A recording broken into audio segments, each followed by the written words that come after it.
Maybe just make a copy of something. A git here. I don't think this is in git. No, it's not in git.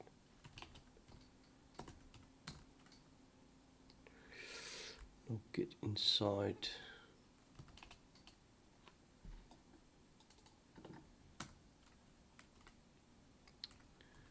Right.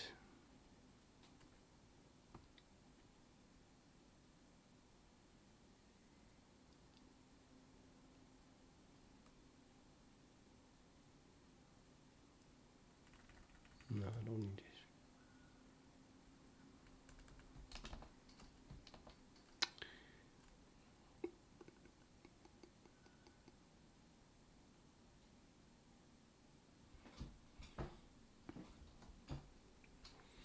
I think I need to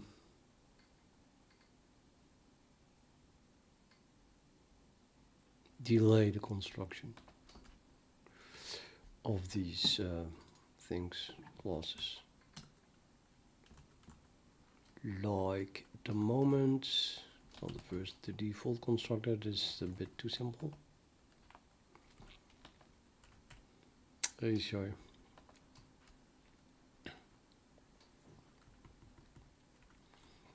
Well, this one, yeah, currently I'm just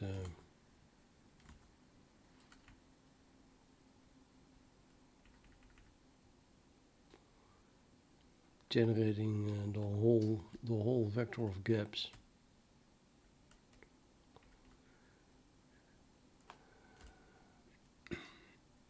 During construction.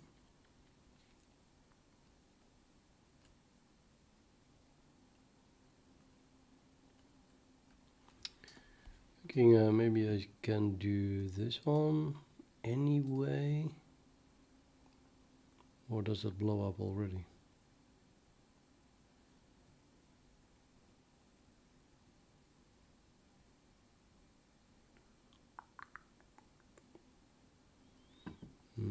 That's a problem.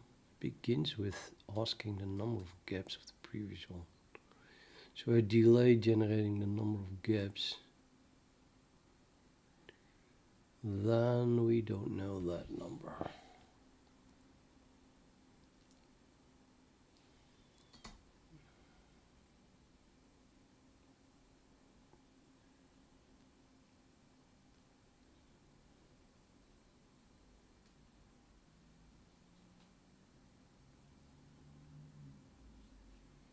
Hello, Genoviva.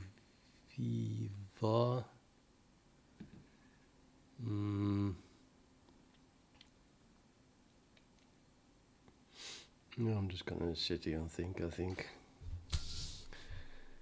already thinking.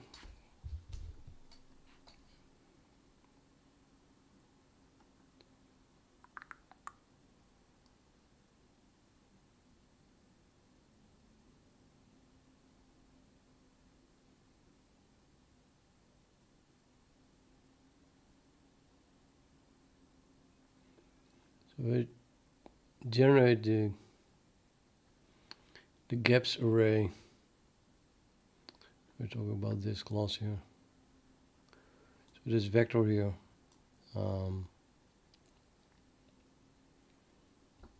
I can't construct it right away, or at least I would like to slowly build it up.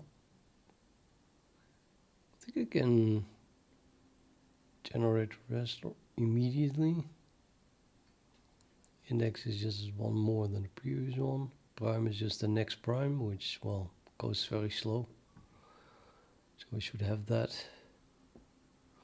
And sum is just the previous sum times p. So that's also very easy to calculate. I'm gonna move that up, I think, because this one is even simpler. And then the gaps then.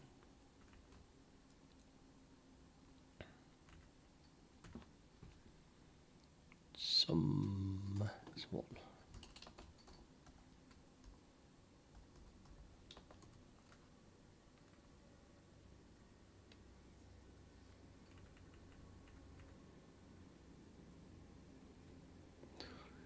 Yeah, and then maybe I should put accessors in order.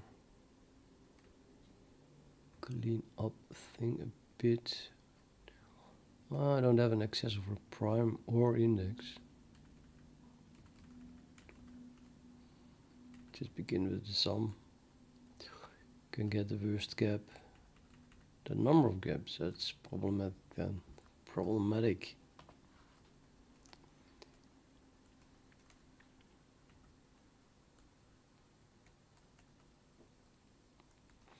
The short circuit is not really needed either. That was just playing around, seeing how big it was.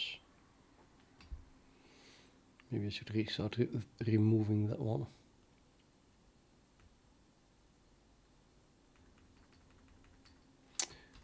Short circuit. Incrementing it. Now I can print it here. Let's remove that.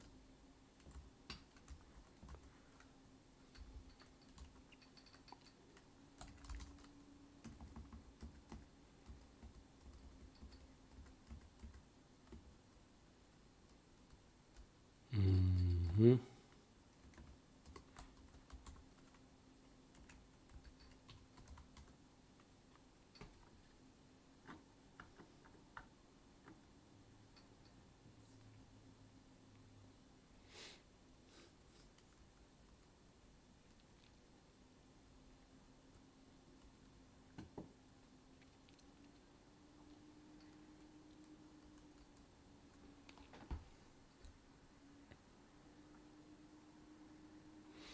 Theoretically, let's say if I just want to generate prime numbers, right? So we start with 2, of course. And then this one already generates 3. And then only at the first failure.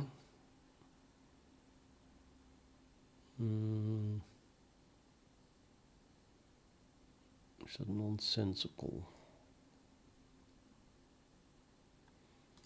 Yeah, I think I want to go to p squared. No, the next p squared. So while having this one, I can go up till 4, right? So 2 and 3. And then if you're at 3 and you want to know the next prime, then it should be marked as having failed. So we need the next one. And I already know the 2, of course, so we can just create a new prime bound cofactor free integers object. And I can already generate this 3 here, I think. Well, that's the output. I can already generate this 2. Let's continue. So that will give me 5 and 7, fill on 9. So let's say I have the 7 and I want the next prime. That will then force me to create the next one. So we know the 3 here. Create the next one.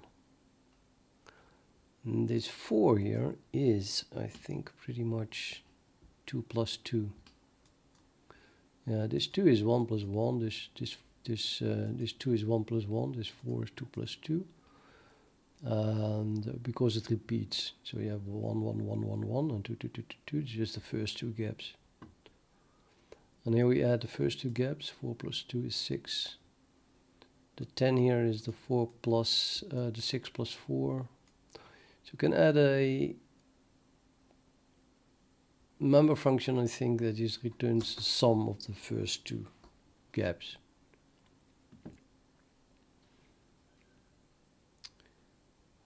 So the 12 is the 10 plus 2.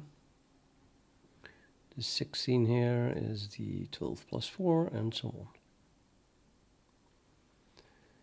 So at some random point, I say I have prime number 23, and I say, I want the next prime. Then I ask it to the current object. The current object knows it is failing because it reaches the square of its first number. And therefore it says, well, let's create a new one using 5 as the prime and bootstrapping it with 6 here, which is just the sum of those two. However, that generates this, and we already are at 23. So I would like to skip immediately all the way to 23, so we can start generating 29. Which means that, well, this 6 here corresponds to that, the 7 corresponds to this 6, it's just 6 plus 1. And then 7 plus 4 is 11, plus 2 is 13, plus 4 is 17, plus 2 is 19, plus 4 is 23, plus 6 is 29. No, that's annoying, because it means that I literally have to generate this whole thing. But, okay, we can do that. I have that code.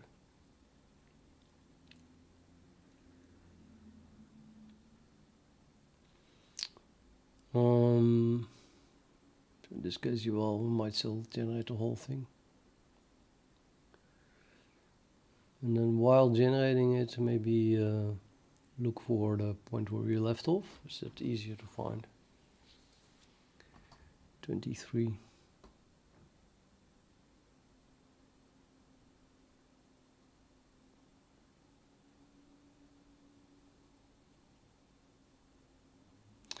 No, wait a minute, it's way simpler. It is way simpler. I can jump to the 25 here immediately, simply because that's the first one that fails. So this is always the sum of 4, 2. And then we just repeat this 4, 2, 4, 2, 4, 2, 4, 2, 4, 2, etc. until the first failure. And we know that that first failure is 25. It's just the square of this 5. So this is just a rapid copy. It's super easy to generate, of course. Just repeat 4, 2 until we get to a sum of 25. And then I kind of reach this point, so yeah. That means then that happens when we add the 2 last, so the next one we add 4. And then we have this 29 already. Now the point is, if I want to stop, like at that point, I don't want to generate the whole thing, in this case just the last 2 here. I don't want to generate also the last one, the 2 here. So I don't generate this 2. I think it's easier to see in the next one. Let's do one more. So in this case we go up to 7, oops, this 7 here squared is 49. So I ask this object for the next prime, and that gives me 49, but it doesn't give me 49 because it knows that 49 is expected failure. That's just the square of the 7 that it already had. So it creates a new prime bound cofactor free integers object with p is 7. The first gap is 6 plus 4, and then we repeat this until we get 49 by sum. And we can speed it up because we know that the sum of the whole thing is 30. So I get at the very least 1 copy. The second copy is already overlapping with 49. But we can speed copy the whole thing. So let's say, so I added these 2, so this 2, 4, 2, 4, 6, 2. It's just being copied. 2, 4, 2, 4, 6, 2. Because we combined those 2, maybe I should have moved those to the end first. Not sure if that speeds things up. Or I just stop here and then I continue, but yeah. Now we are at 30, so the next 30 is going past the 49. So now we have to take care. I don't feel. I wish I could just predict that like right away that it is this one. Sorry, no, that's not this one. We begin again here, 64242. 6424, sorry, 64242. I meant 6424, yeah. Till that point is being copied. And then those two has to be combined. How can I figure out quickly that that is here? I need basically fast conversion from sum to index.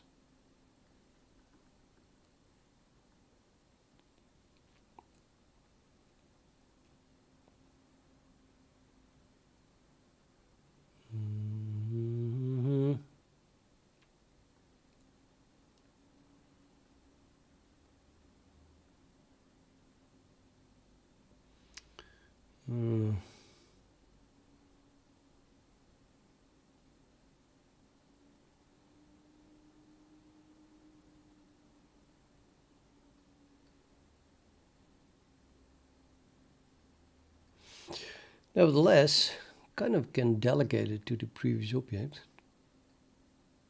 We know we have everything, right? Do we have everything? That's a good question. Actually, no, we don't. Do not even have everything. In this case, we almost had everything, but you don't have the last two. So I was going to go to the next one to make that more clear. Okay, so one way or the other we generate all of this. And then this 6 here is new because adding the 2 gives me 49. So then you add the next one, 4 is 49 plus 4 is 53. That's the next prime number which can be returned. And then we stop. So the only thing we have generated then is this part. And none of the rest. All of that has not been generated yet. And then they ask for the next prime. So we have 53. And the problem now is that even though I know that this is this thing, if I had my gaps here, would work all the way up till 121, which is 7. Sorry, that is 11 squared. This 11 squared. But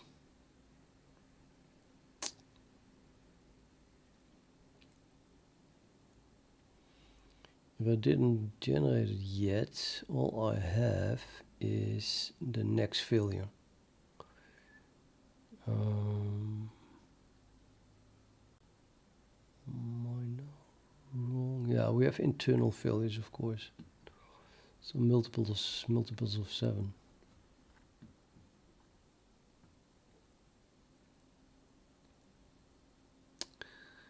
So we can continue calling next on this object, knowing when it goes wrong. So we copy every time until we reach this point. And then where are we? Still not even at the end, right? So this thing is only half completed.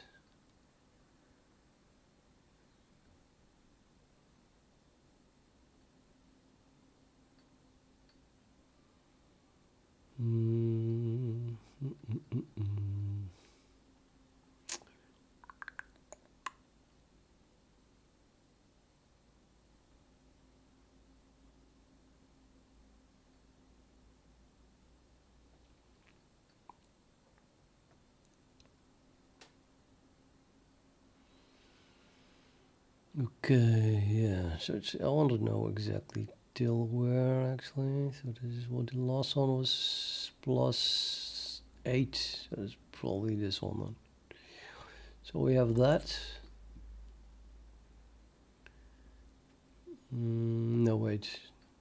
Yes, no, yes is correct. I think it is correct. Damn it. Add them up. 10. 1 plus 10 is 11. I think it's just count. The 11 is a 10. So I have 1, 2, 3, 4, 5, 6, 7, 8, 9, 10, 11, 12, 13, 14, 15, 16, 17, 18, 19, 20, 21, 22, 23, 24, 25, 26. The 27th.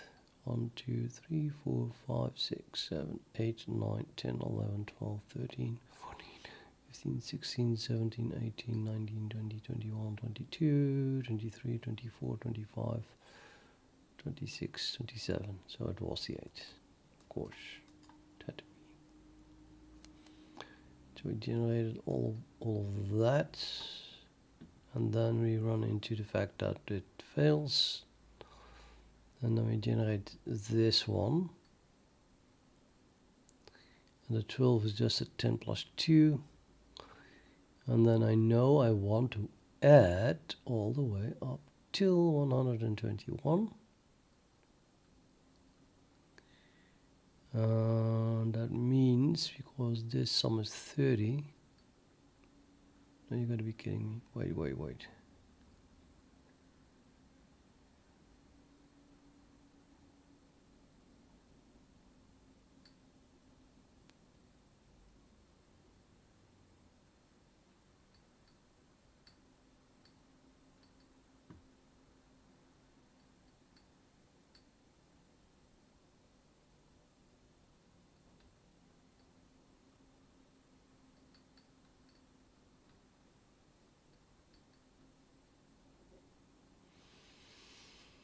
Right. Yeah, that was kind of obvious as well. Now I think about it. You just can copy this. So the first two are combined always, and then exactly till where we generated it can be copied, except the last number, which has to be combined with the next one. So the 8 plus 6 becomes 14. And all of these numbers are literally like these numbers here.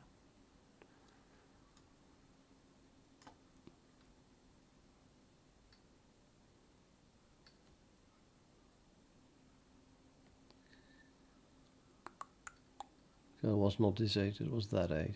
Yeah.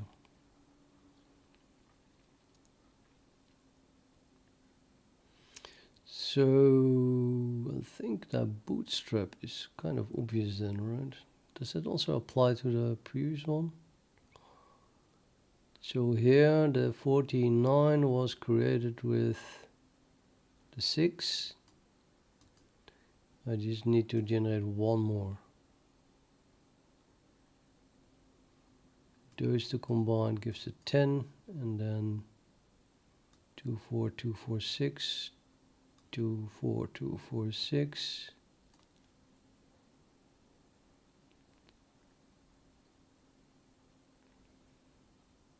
And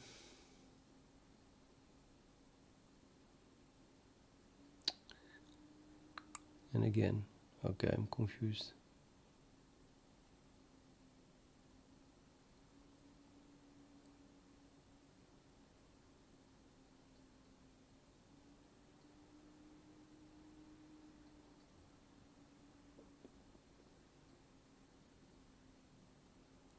One, 2, 3, 4, 5, 6, 7, 8, 9, 10, 11, 12, 13.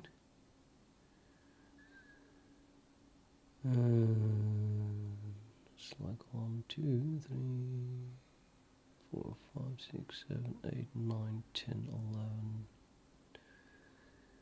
12, 13. This one. 4, yeah.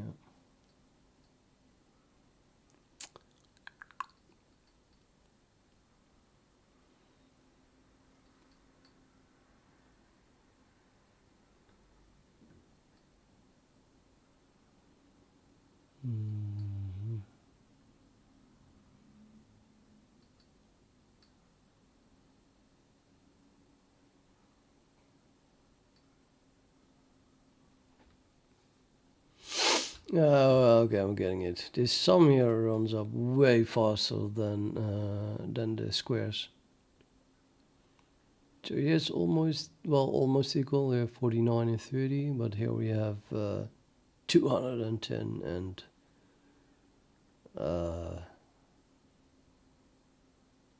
actually, well, 121. I mean, they do drift apart, right? The next sum is like way, way, way larger.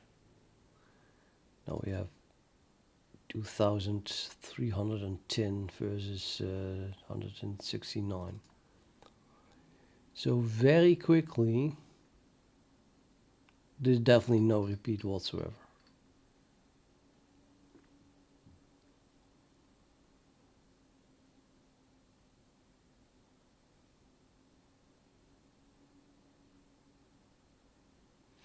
In order to reach the square where we left off, so in this case 49, or in this case 121 for sure, we do not have to copy multiple times the previous array, only a part of it. And we didn't even generate all of that. So I think that what I need is an internal state of this object that just marks where we left off. So the last gap that we generated. And then if we ask for the next one, it has to say, okay, I don't have that one yet. So let's generate it.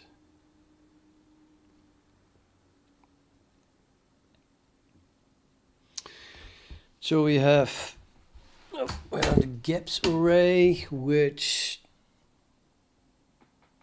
only repeats for the very small ones. You know, like yeah, when they were very small, we are going to go around a few times, but at some point, these arrays get so big, like this one, that it's not going to repeat. We're just stuck with a pointer somewhere inside of it, and then we have to generate the next one, the next one, the next one very slowly.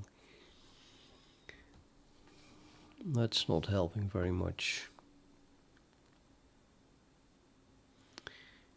And the only speed up that we get is when we actually reach the end, which is ridiculous. When is that going to happen?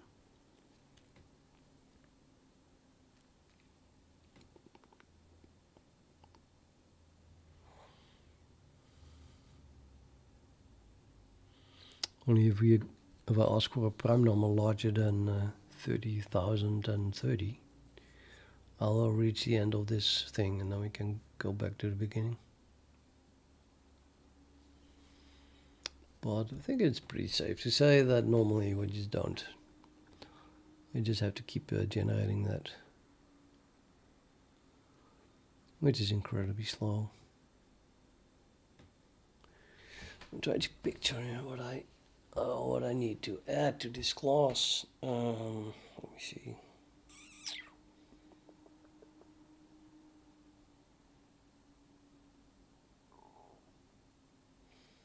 We call next on it. I think it's not that difficult. I think I might be ready to start coding it.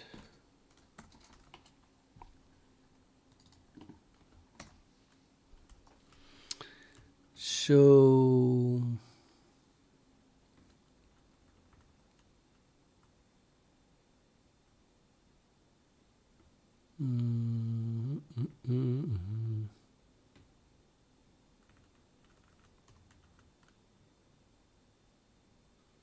what's this gap index?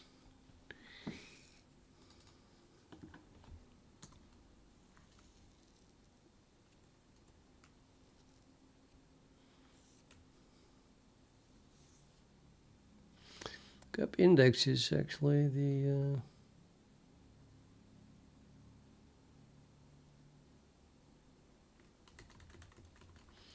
the pointer that is going to return the next from. So the thing that changes then here is that if the size is not, if the gap is not fully generated yet, then size is going to be too small, and this is wrong. Of course, we just, instead of going back to the beginning, I have to generate the next one. So I need to know apparently the maximum size of gaps in advance.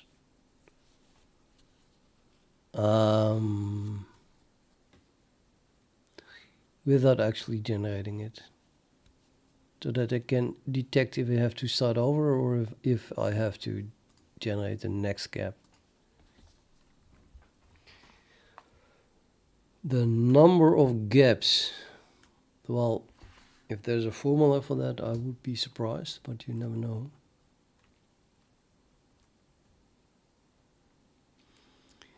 The number of gaps currently, we get that by, yeah, there's no formula for that. I don't think there's a formula for that.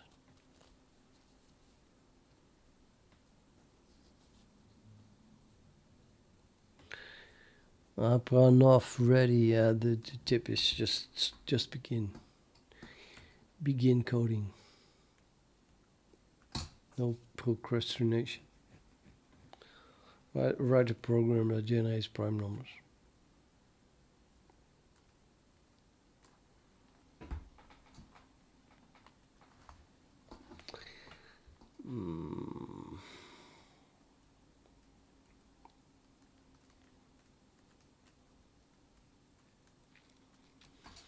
Let's print the number of gaps. See if we see a pattern in it. I don't believe it, but well, we never know, right? So instead of printing the gaps themselves, we just print the number of elements. Oh, I already have that. So number of elements here is the number of gaps that we have. What the hell is this?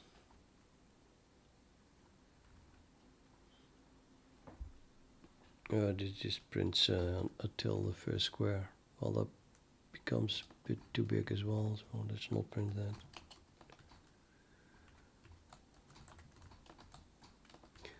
And let's go till, I don't know, 10.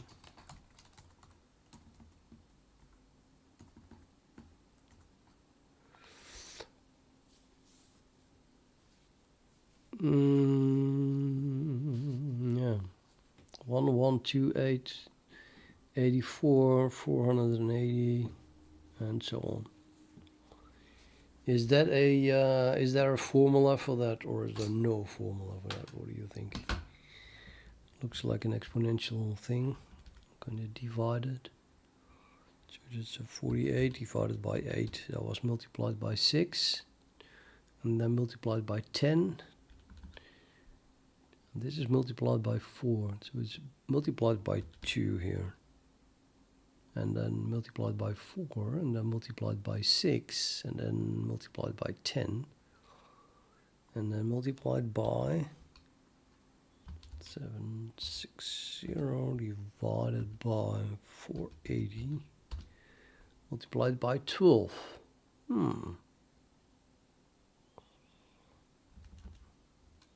92160 divided by 5760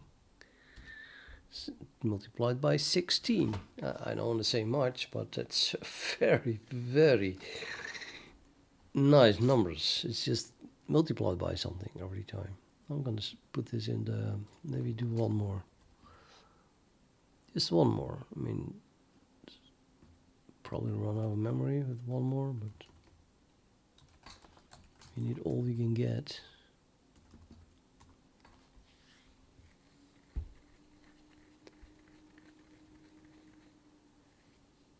Oh, we got one more.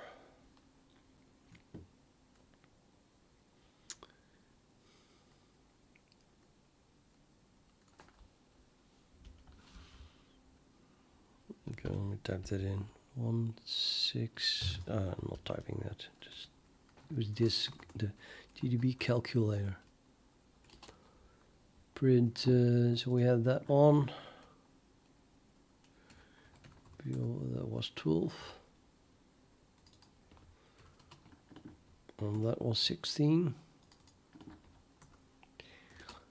And then we have this, no, this one divided by that one. 18.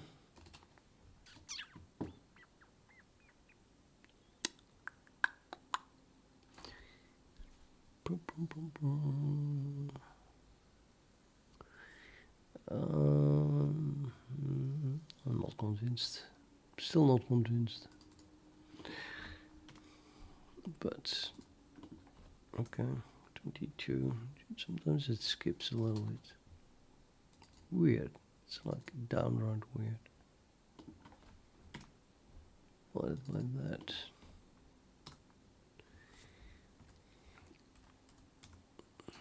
It's just exactly. Yeah, these numbers are incremented like they are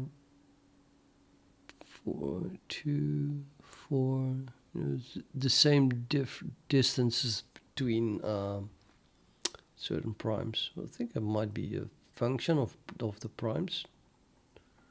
Hopefully, maybe. But then which ones? I need all those numbers.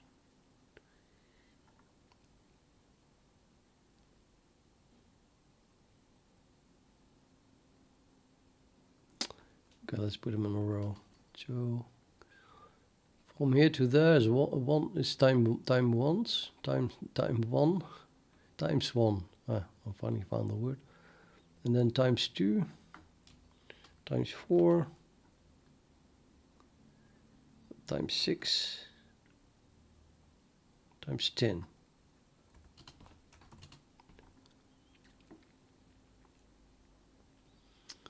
And then we had these 12, 18, 22, 28, right? So we have to multiply with this. I might as well put that in the integer database if we can find that. Closed it already. Online integer encyclopedia or integer series encyclopedia. Integer encyclopedia or no. Okay, online integer sequences. Maybe not. How can I not remember this? The online encyclopedia of integer series sequences. Yeah, I can never remember that for some reason. Do we need commas? You do not need commas. This series is known. It is the sum of totient function. Where phi k is, I think, something related to prime numbers.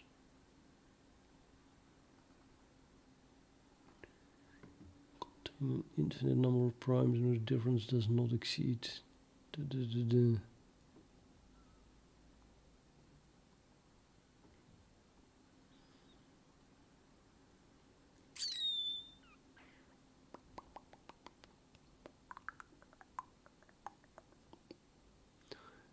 Wow. And that is then equal to the number of complex numbers satisfying any one of x to the power n equals 1.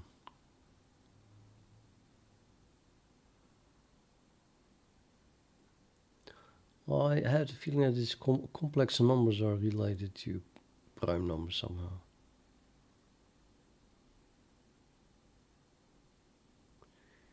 Just a feeling.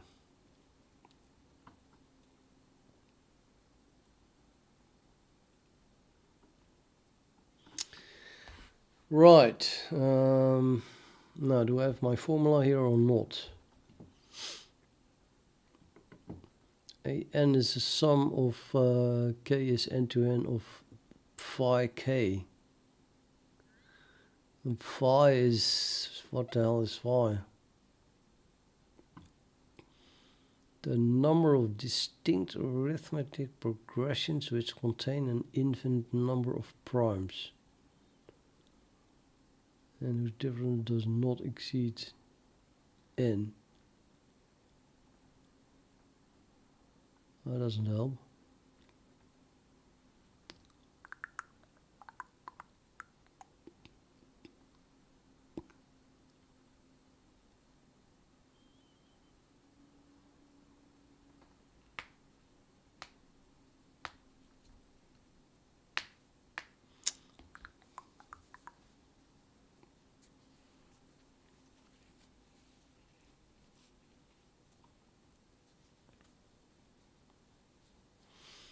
Sum of, it's called a totient function. I'm gonna Google that.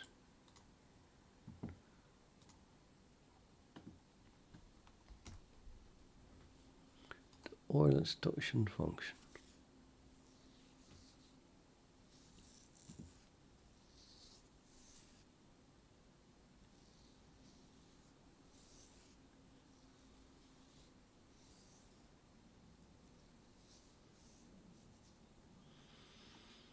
Maybe later. You keep annoying you. In number theory, Euler's totient function counts the positive integers up to a given integer n.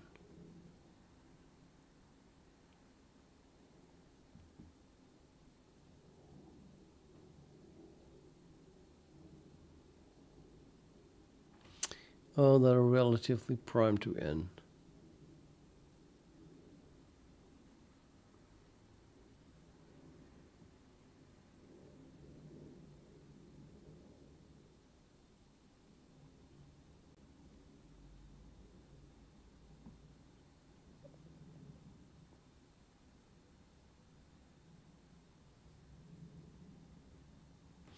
Well, I only need a few, right? So, I mean, it's like blowing up so fast that I just can table it.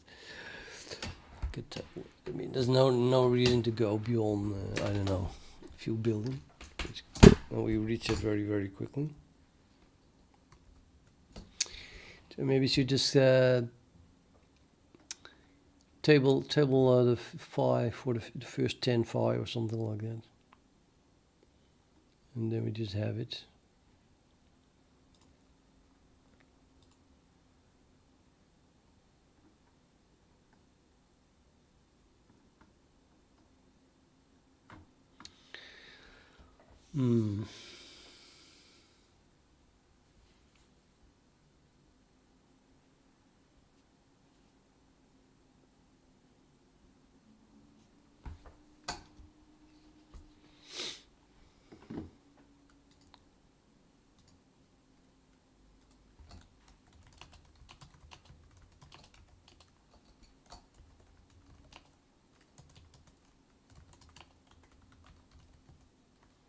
Did I write that?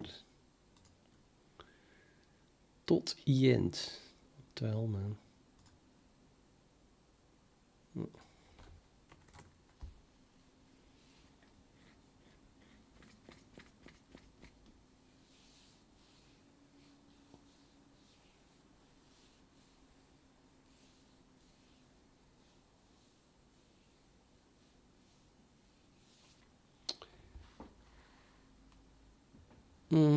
Yeah, it's making things up again. I think. Or not. No, it's a sum. Might be correct, but... damn it.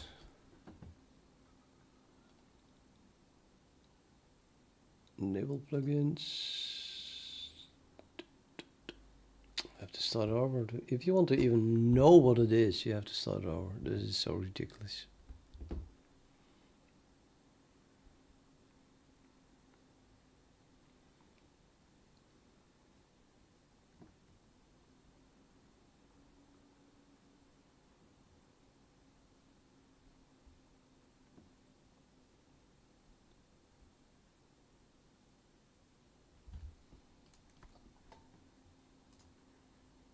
Yeah, that's correct. If you sum these, I could have seen that from here. And if these are the first 10, then I already have them here anyway. I just need to subtract it. I could tableize this thing. That's what I need instead of the totient.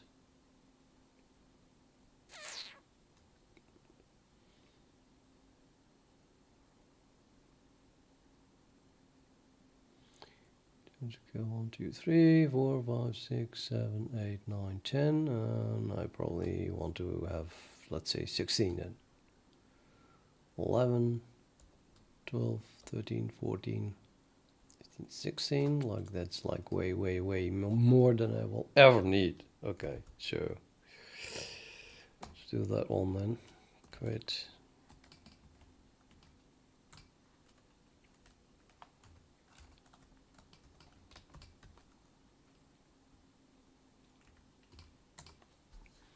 There. And these are called the sum of totient function, or whatever.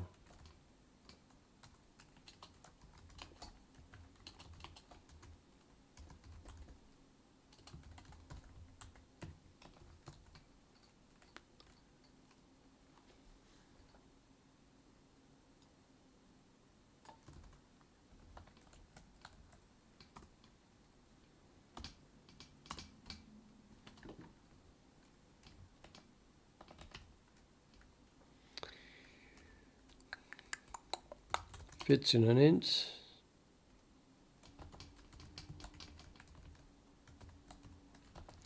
An array of int, 116 of them.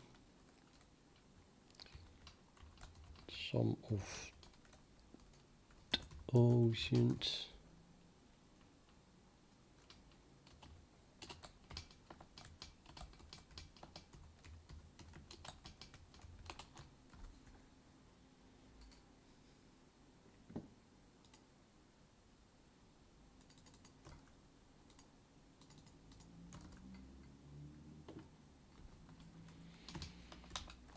Right.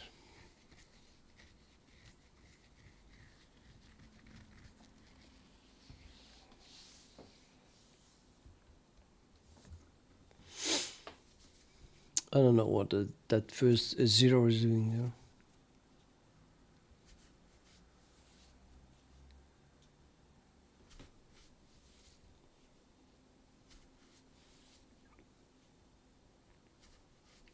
What's the first 0 doing there?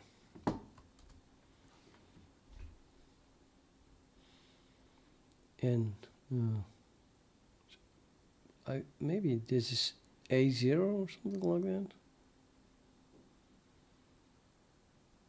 that. Does it start at A0 or at AN? I guess if N is 1, then we just have phi 1. It's nothing to sum. And phi 1 is probably 1, definitely not 0. Yeah, I ask a totient numbers here, that's 1.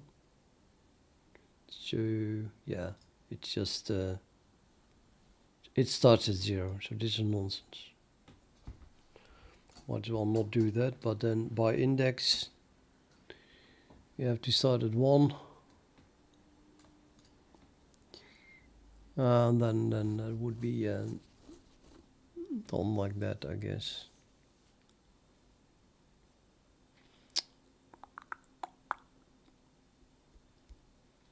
Yeah, no, okay.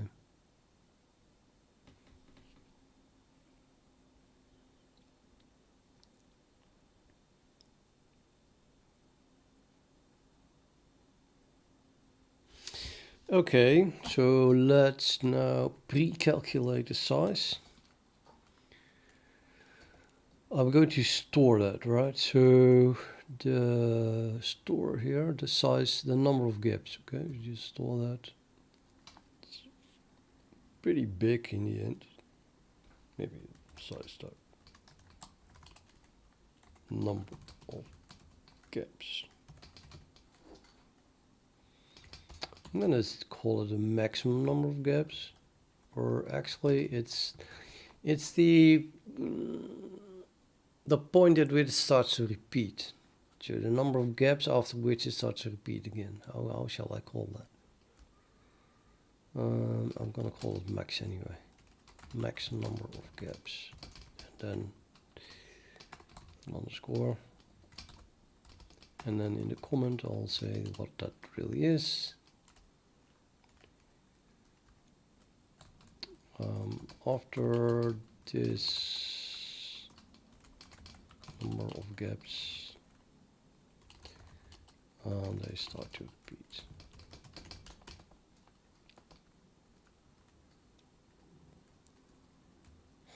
This number, this many.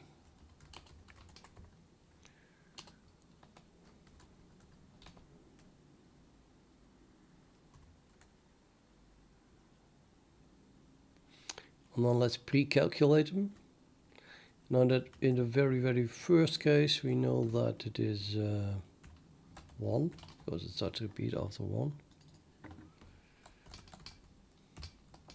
And let's add an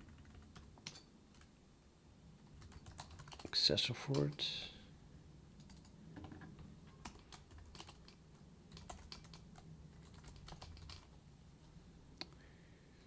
Return that, and then the next one, I'm definitely going to need a pointer or something, I think, to the previous object. But okay, so far we have that here. Previous. I forgot which one comes first. First we have some, and then we have that one. Okay, so let's initialize that one. That is then equal to the previous number of gaps times, and then I call that sum of totient or something like that. I forgot. Now then I call that sum of totient. It's amazing. But which one? Well, that's easy. I don't know. Shall I think about it? Okay, index 2. Oh, sorry, prime 2 must be multiplied with 1, and that prime 2 is index 1 as well, I think. So we just have to so we can just use the same index. The prime index, which is this index. Yeah. Which is already set here, so I'll just use index. And then we have to test if that works, of course. Did we do that right? Well, that means that once we know how large it is, and we do at the moment, because we just filled the whole thing, I can assert here that that number equals gaps. Size of. Now let's see if that works. Well, it doesn't even compile. I should have added a new include here. Include array. And assert also. Include the C assert.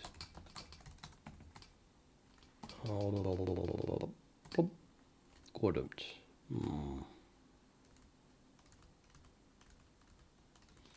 How disappointing.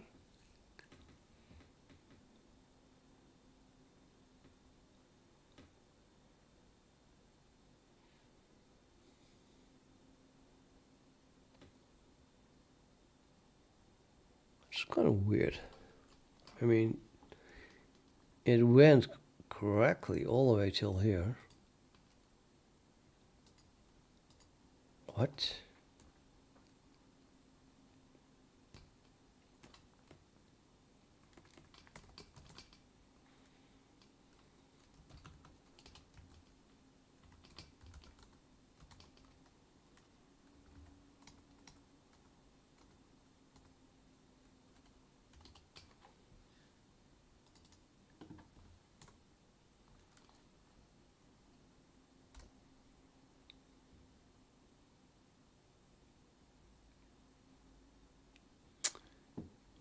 recognize that number at all.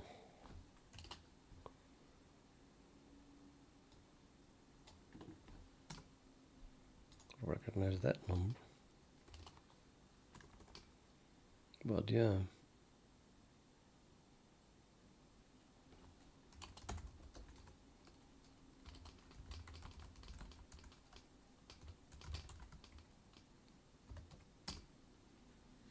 Multiplied by 18. I recognize 18. Is it not...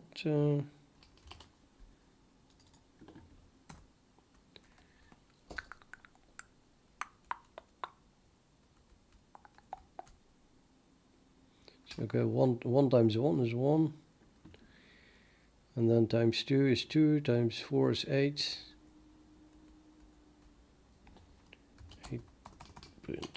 8 times 6, 48 times 10, 480 times 12,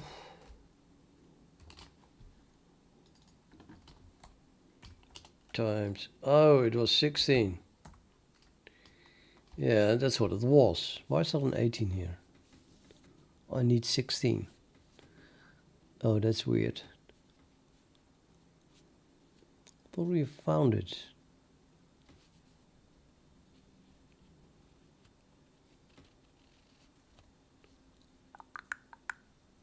No, that's weird. I pasted in this number and we found it. And then it doesn't work. There's an 18 here. Yeah. Pretty sure that was a 16. Wasn't it? It's probably scrolled off.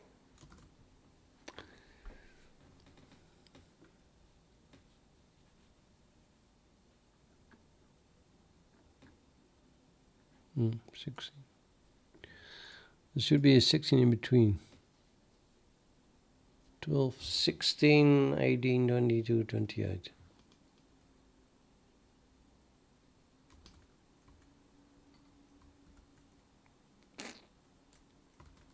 So exactly this thing, but my thing has a 16 in between here. Really? Okay, let's try that again.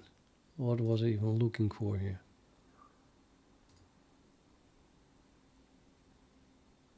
I pasted in this. I did not paste in the 16. I just forgot the 16. That's a coincidence. Gotta be kidding me. Got to be kidding me.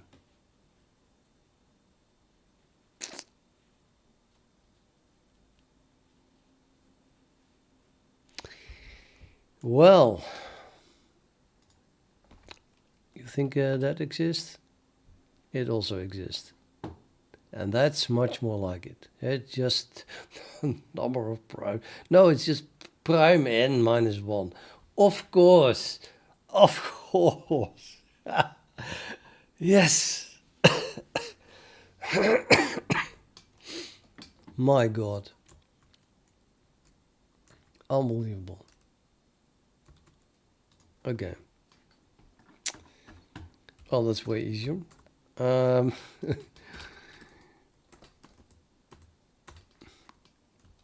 Plus it makes way more sense, I think. I don't need this. What you do need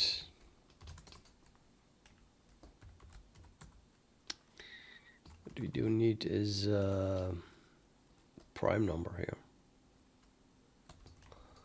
Some prime number minus 1 times some prime number minus 1. Which prime number? Okay, there we go again. So the 2 becomes a 1. So yes, it is our current own prime number, P. There we go.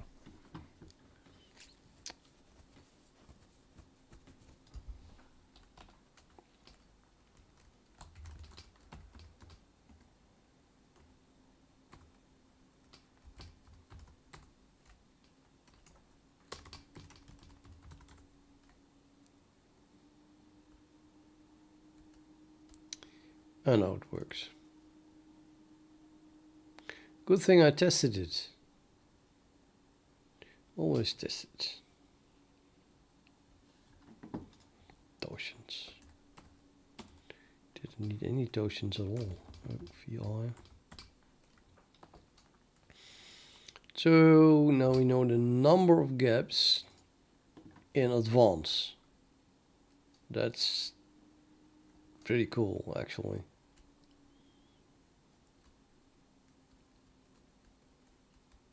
Shocking, I must say.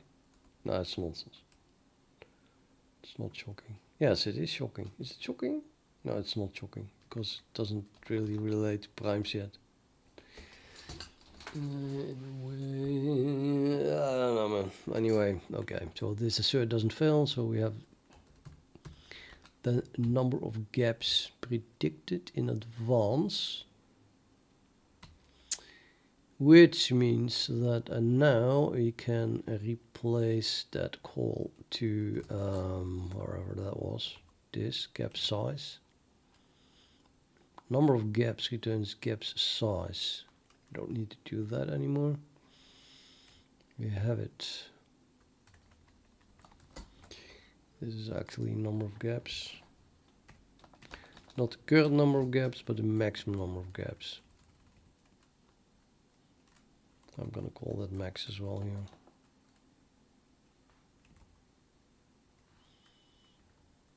Here, yeah, this is different. This is still like, oh my god, what should we do? I don't know what to do yet, so let's just not do anything. This here, the number of elements, well, I mean, current number of elements.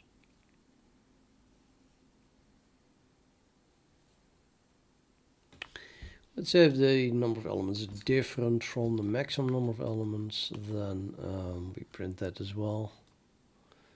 So if that is unequal maximum number of gaps,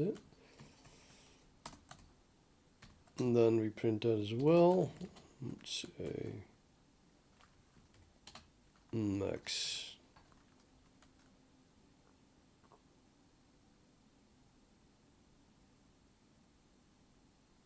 I'll keep it short.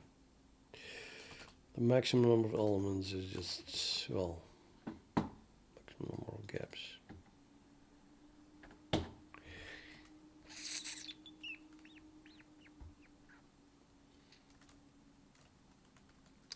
Okay, I'll call it gaps.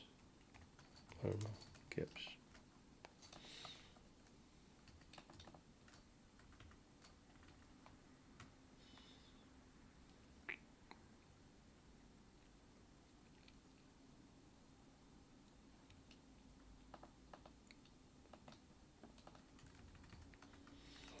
Yeah, and this is not true. Well, I'm just going to replace this, I think, with maximum number of gaps, and then completely bail out if we don't have that yet. I'm doing the increment here now. Let's do that if plus plus gi equals the size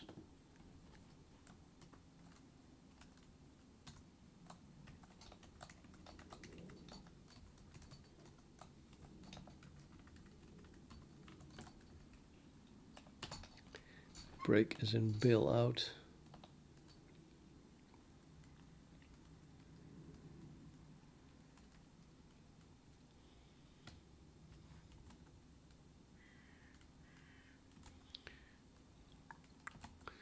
Now all my sizes are actually the current size.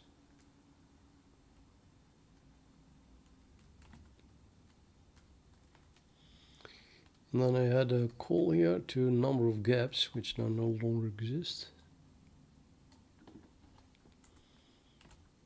I'm using it there and there. Maximum number of gaps. This is the top again, right, isn't it? Maximum number of gaps. We'll have that twice. Okay, never mind that. Let's move this one. And that we needed. This one. Number of gaps. No, so this one has to be replaced now. No, it does not have to be replaced. It's just a rename. Max. So we do get that 8. 8 is just 2 times 4. So we have that, yep.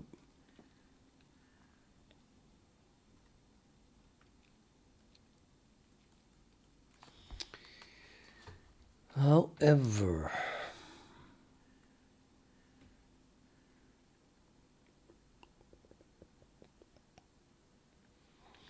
that number gets way, way, way too big already. Also, just gets too big. It gets too big.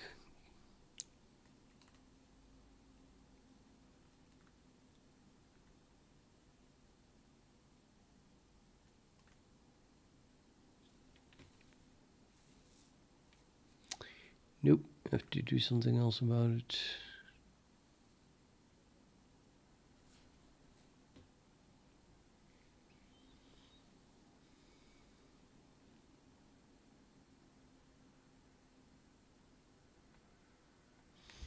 Just if it works.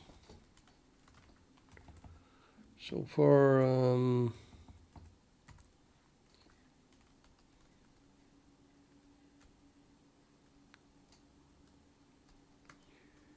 I didn't break anything. I think did not break anything. Okay.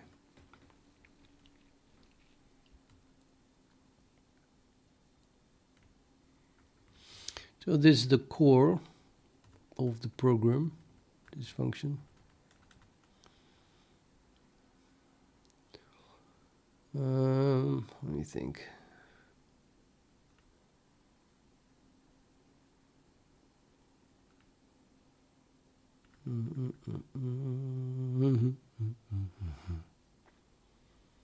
Hello, Sarvarish.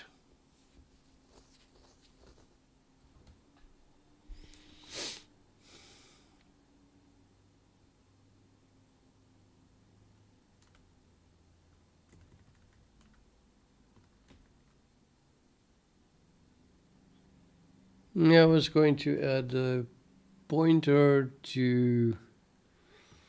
No, we already have that.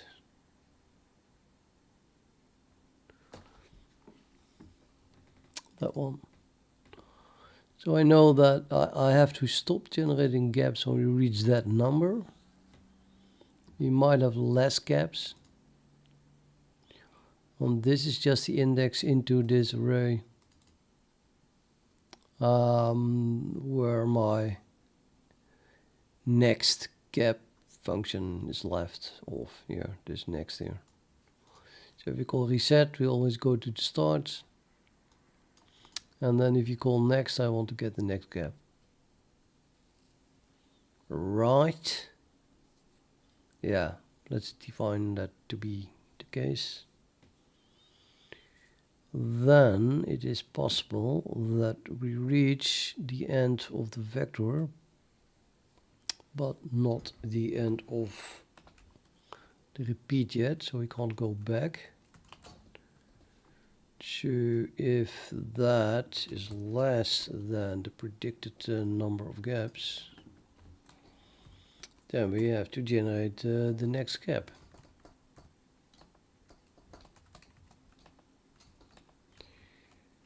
Now let's do that differently, like equals.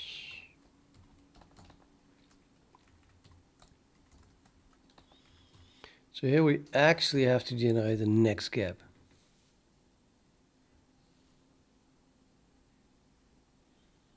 And then we can return that.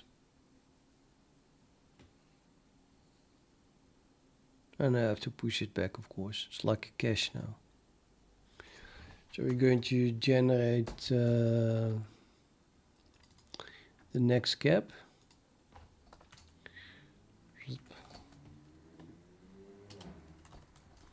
I'll call that gap. We already have a gap here.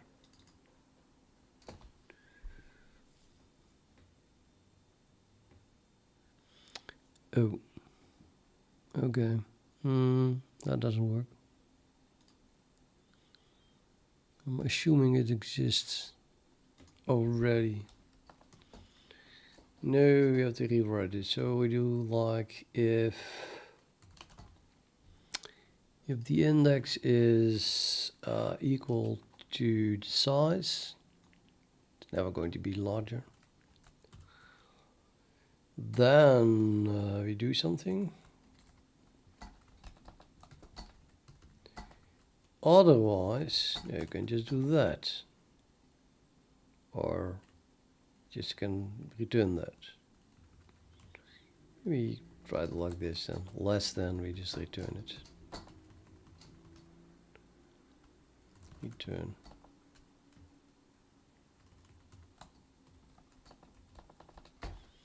This is the secret of the next. Yes, so we begin at 0. If the index is less than size, just return that index, and the index is incremented. So the next call we return the next one, and so on and so on. But if it is not less than size, it's equal to the size, and then we have to check if it is maybe equal to the maximum number of gaps, because if that's the case, then we just set gap index to 0, and then we can call next recursively, right?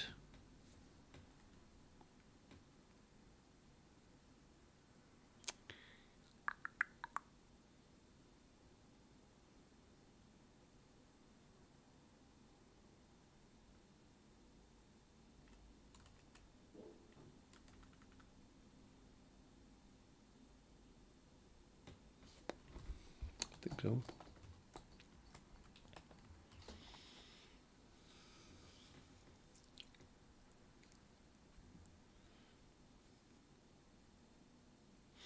Now, if gap index equals the number of gaps,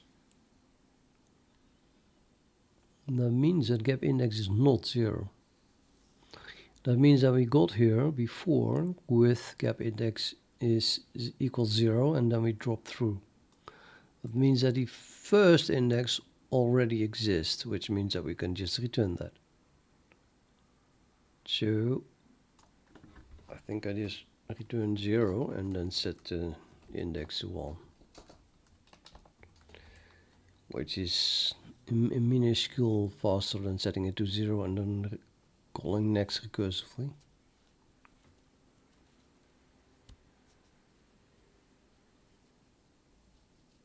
That looks a little bit too silly, right? It doesn't even work. Return first and then set it to 1. Okay. Yeah, so then the next time we call it, it's 1, and then we return gaps 1. So yeah, that works. And if the size is 1, then 1 is not less than the size, but then it might be that it's equal, 1 is equal to the maximum number of gaps again. So it was already, you just keep returning 0 every time. That set to 1 every time. It was already 1, but well, that works for me. And if we get here, then what? Now we don't have it yet, and we need to generate another one. Okay, so now we need to generate the next gap that comes after that one. And I have that algorithm for how to do that inside the constructor at the moment. That would be this algorithm here.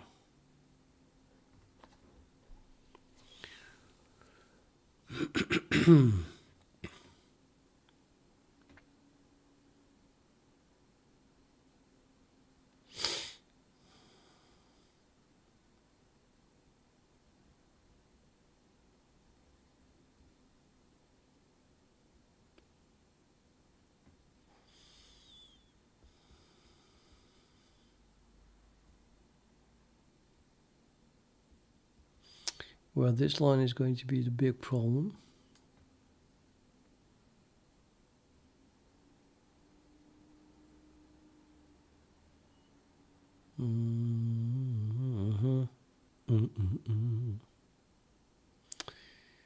Or maybe not.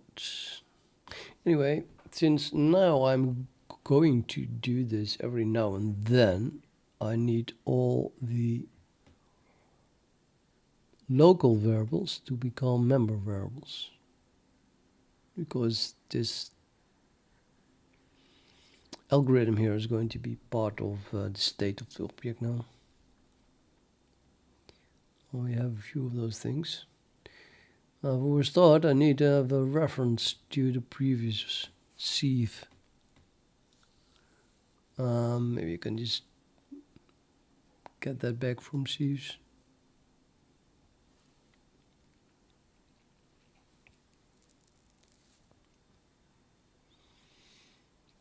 Every time.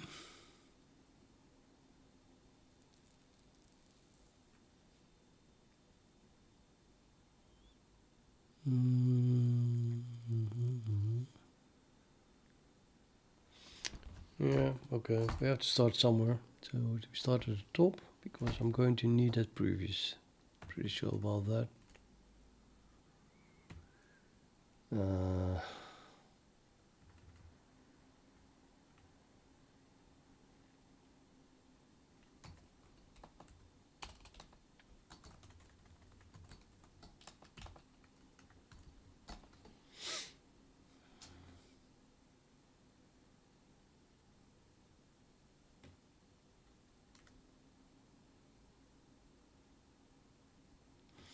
Now, is it possible that we get here for index equals 0? Because in that case,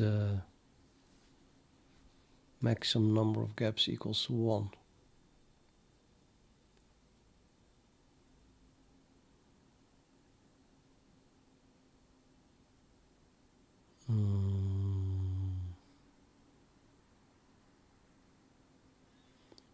See if the size equals 0.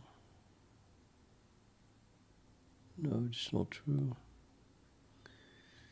I do get here the first time.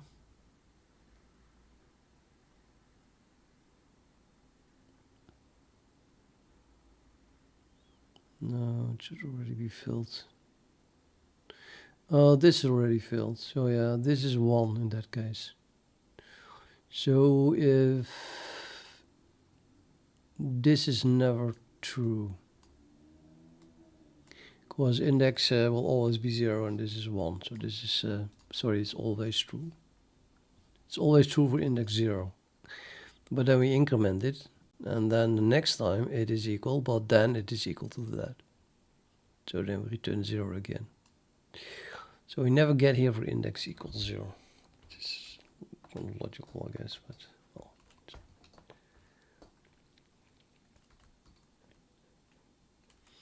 So we do have the previous one here, and then what? Yeah, this was just an initialization, so that sum is already defined, that is defined, this is part of the constructor.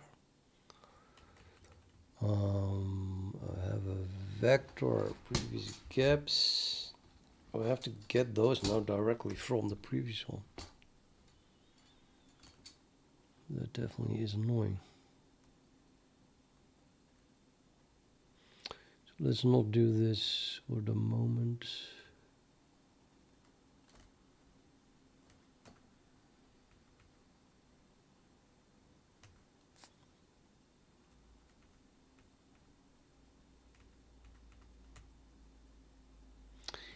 I'm going to pretend that that I don't need to do this for the moment, because I don't understand it.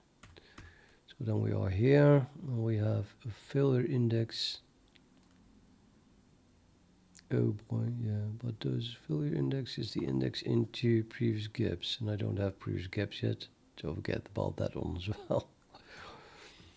I have an integer n. Local, this one, these two are local.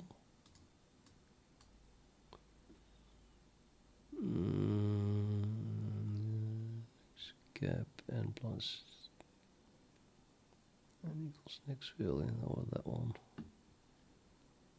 Do stuff, put it back. Okay, I think that we begin with these two. These two local variables. So let's turn those into member variables.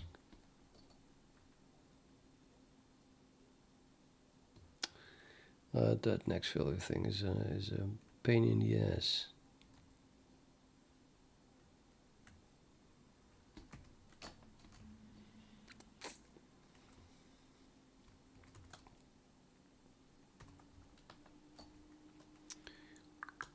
Let's use this because just because.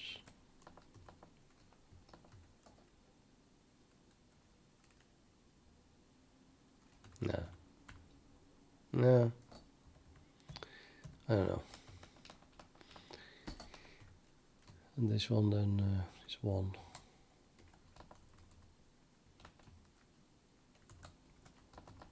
So now during construction we still do this, right?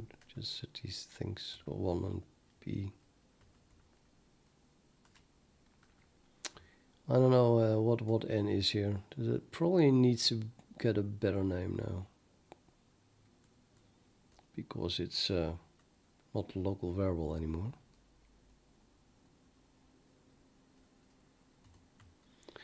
So what the hell is it? N.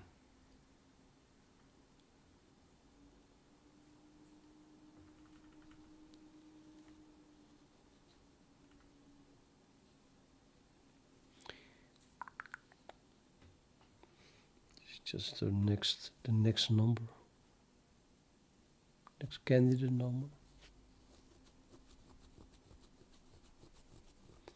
Looks it. Integer type is a large integer, so it's an uint 64 type at the moment.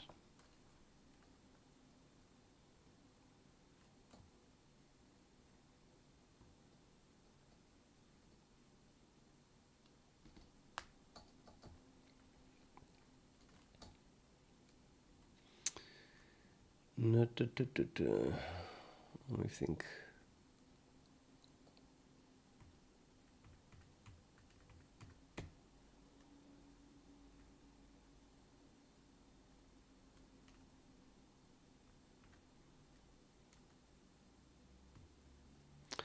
Well, next failure. So let's call this next candidate.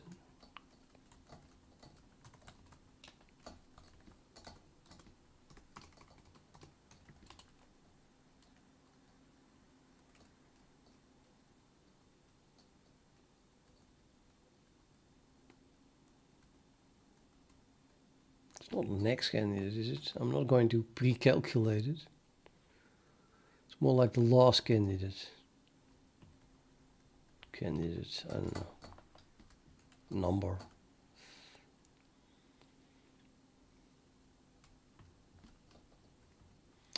Man, what's in the name?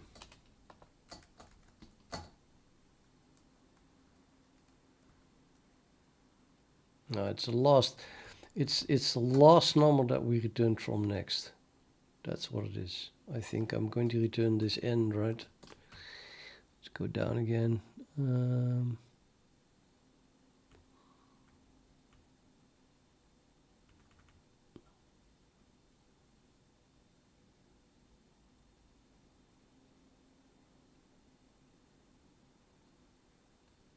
Not really, no. Well, it's a sum of gaps. So it starts at n, and then we sum up all the gaps.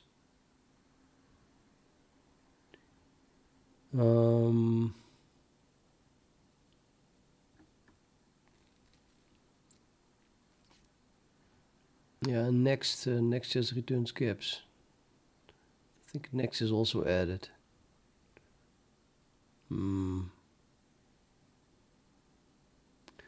It's more like the current sum of gaps.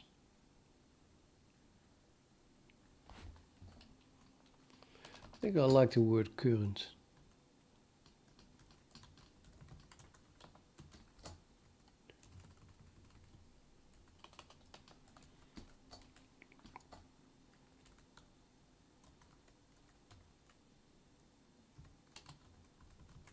Current is a bit vague though. In the comment is a bit vague. It's going to be.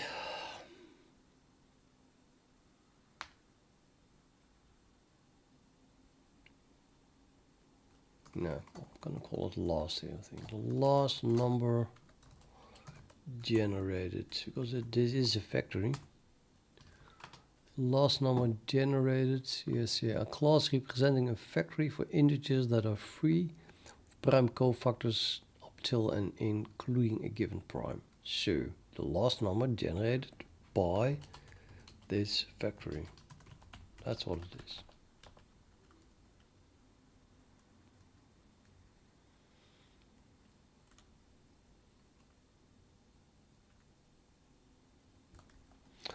And then this is the next value of current.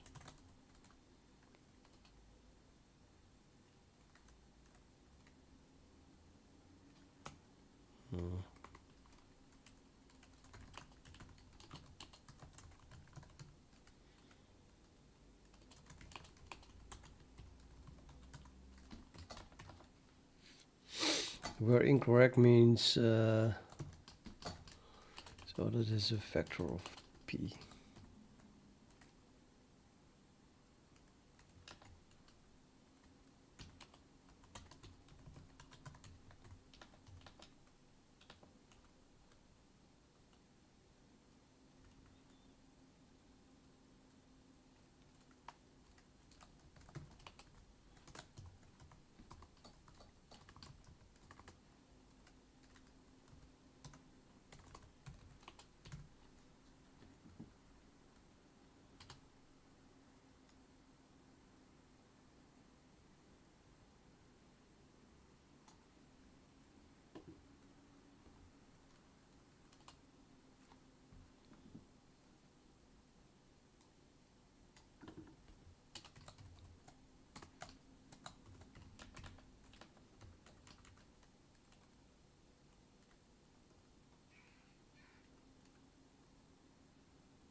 Yeah.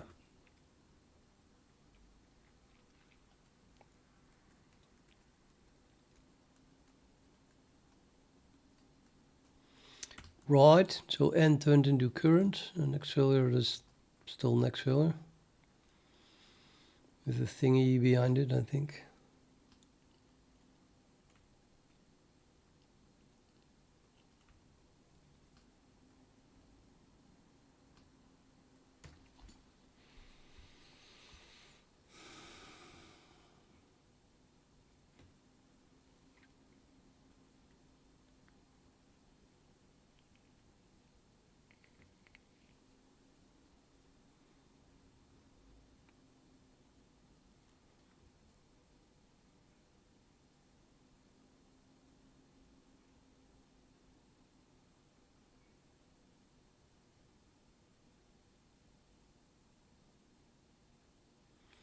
Well, this is outside the loop. This function deals with what happens inside the loop. So previous must already be reset. Ugh.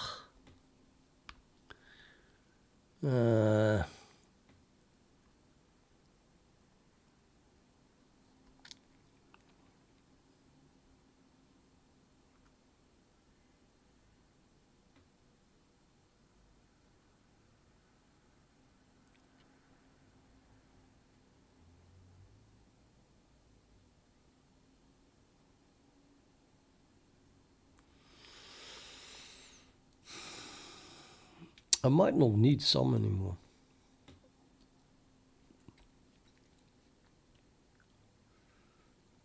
Because I now have the maximum index already, which achieves the same thing.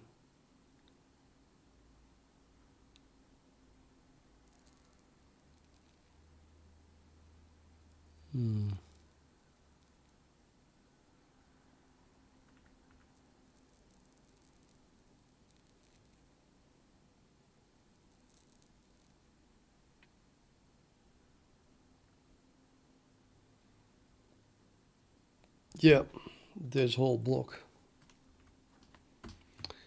has to go here.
So now we generate, well, we don't yet because it doesn't work.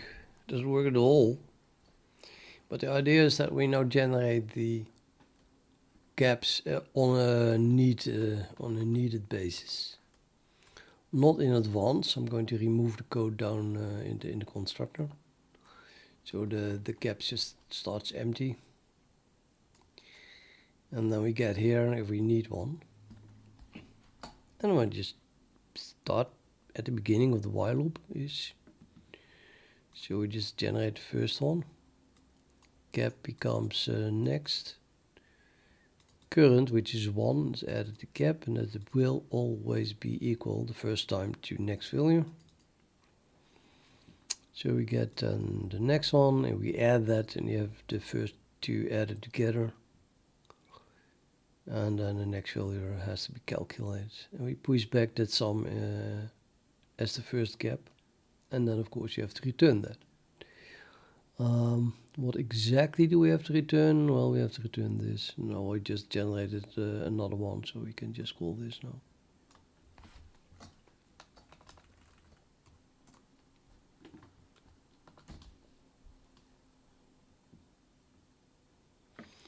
And then the next time we call it, it's obviously again equal to the size. So this is again failing.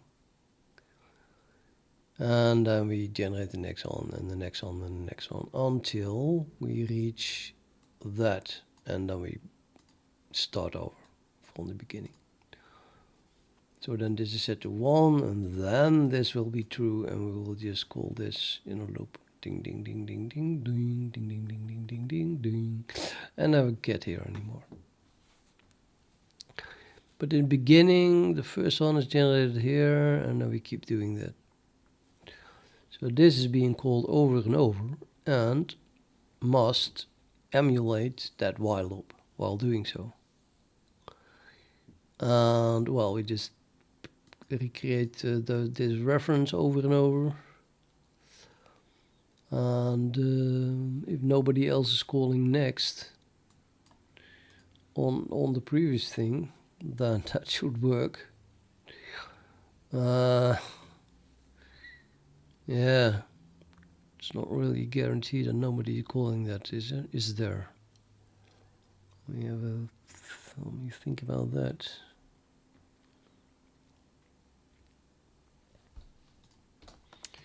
Who's calling all next? Because we want only one.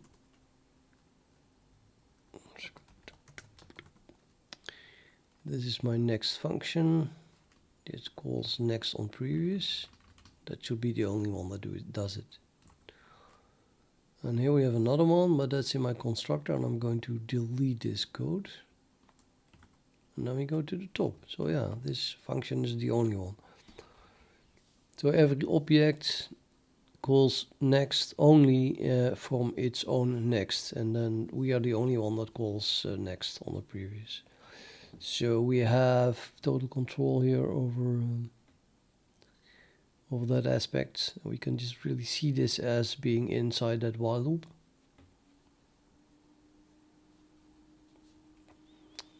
But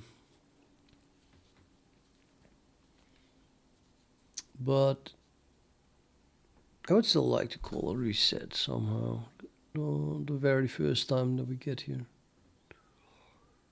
But that means that I think we have to call reset on previous in our own reset, because we should call reset before we call next. So before we call next the first time, we have called reset. So if we call reset on previous, then the first time we call next, we already have called reset on previous, right? And then we get here, and then we have called reset.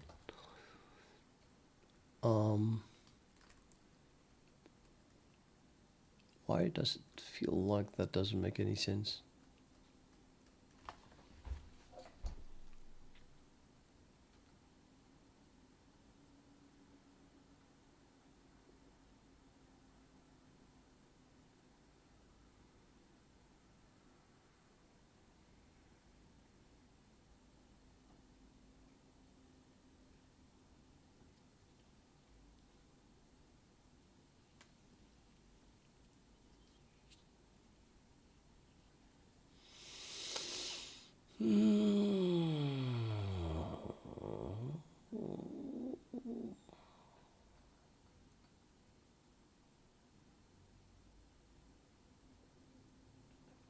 I think it just has to do.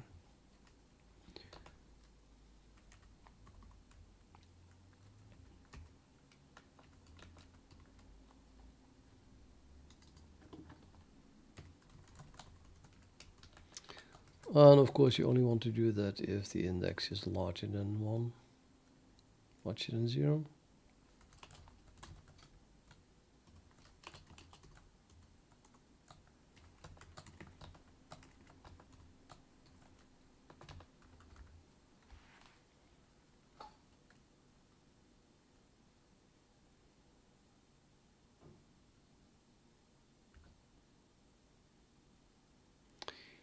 Yes, so now when we start calling next, previous has already been reset. And when did you start here at the beginning? Which is, I think, correct. And the only thing missing is my next failure value, which I didn't even initialize yet. Or did I? Well, actually I did, yeah. That's, well, it starts at P. This is the only line that's not working. I think this this way.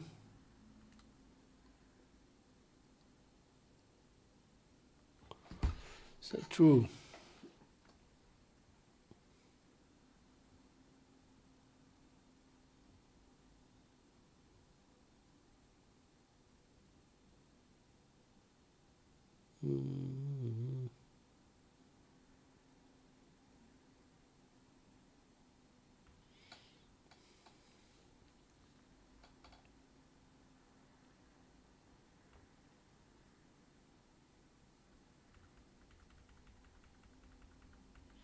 Yeah, I emulated this reset now.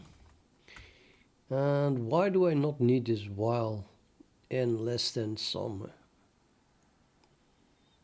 The reason is that I expect that when n reaches sum, then that at exactly the moment that we have all the gaps. So I don't think I need a sum anymore.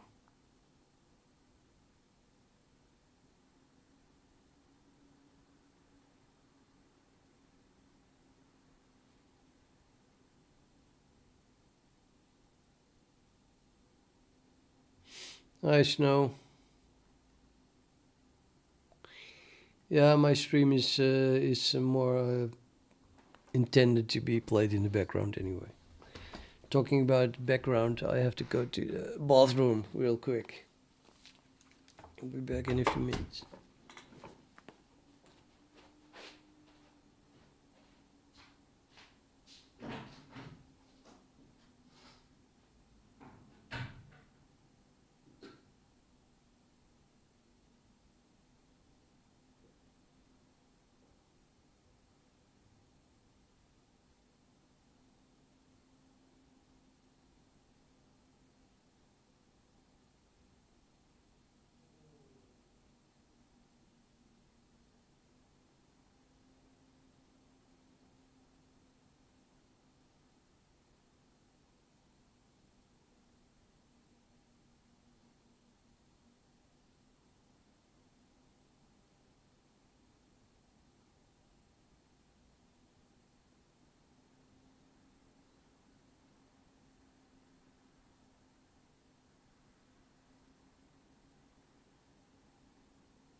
big.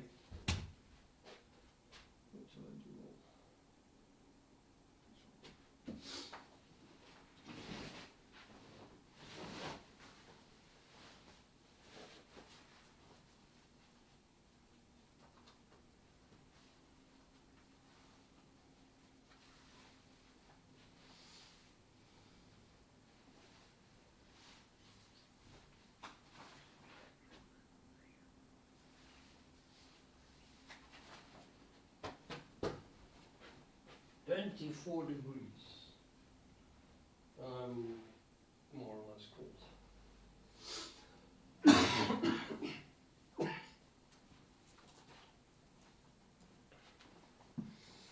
I'm still sick. Definitely still sick.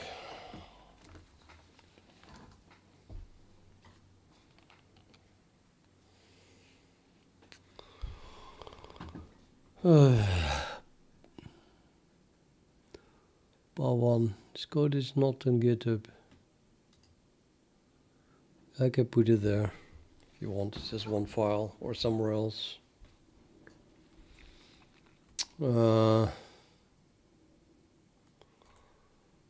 Yeah, you want me to paste it the way it is now? Somewhere? I'll do it after at the end of the stream. Well, bathroom break or not, I was still thinking about it, so I think that I figured it out.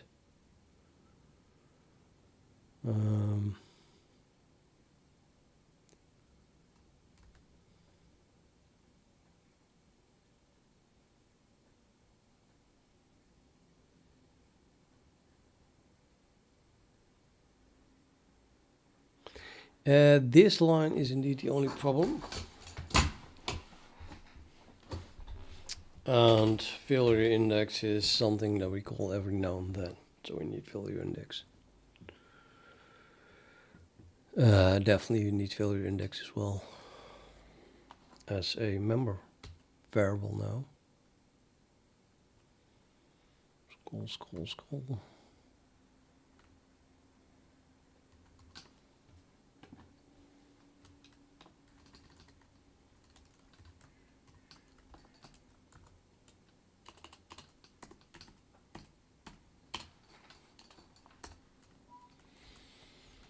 And that then is going to play the role of index into previous gaps.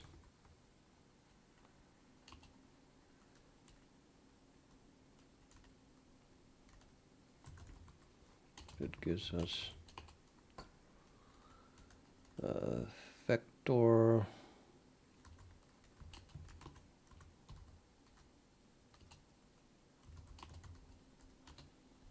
for the next value.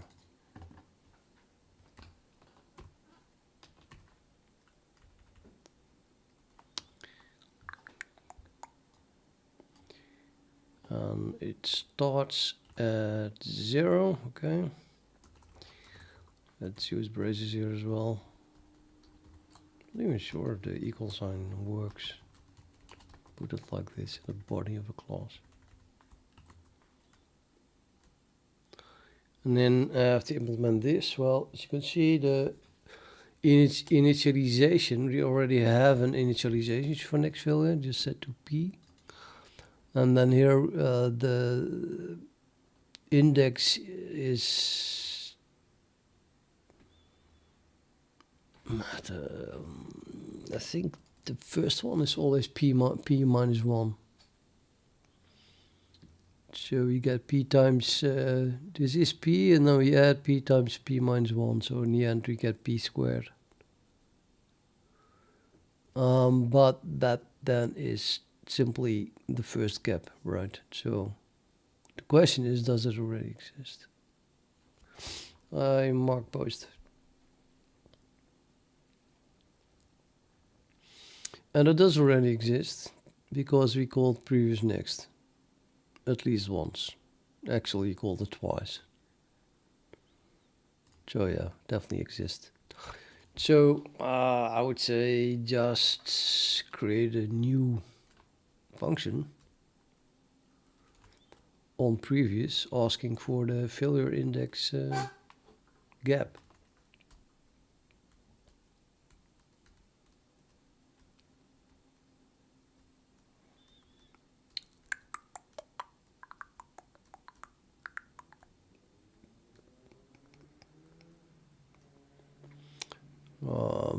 Yeah, it's gonna involve a modulo that is called every time and never does anything,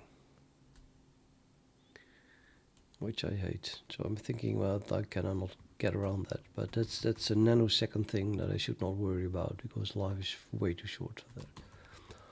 I'm just going to replace this then with get gap, something like that. Get gap failure index, right? So that's a trick then. And then you need a get gap.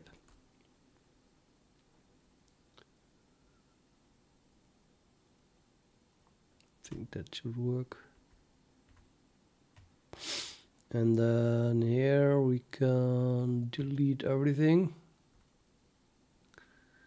because I don't do this anymore.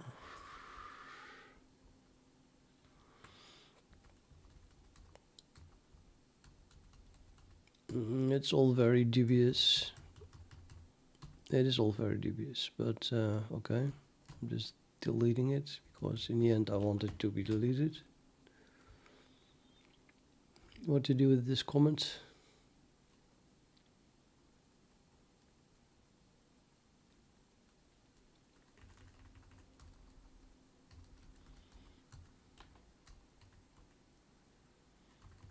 Okay, well, nobody will ever understand anymore how this works because you just deleted the comment that explains it. Maybe we should add it here, right? Somehow add more comments to explain what is going on here. I'll add more comments because I have viewers. You know, I owe it to you guys to explain what this code is doing, I guess, and the future me, of course. So I need to write get gap and then everything should magically work again. And this is already part of that. Get gap should be called after next was already called. So kind of assumes. So get gap failure index is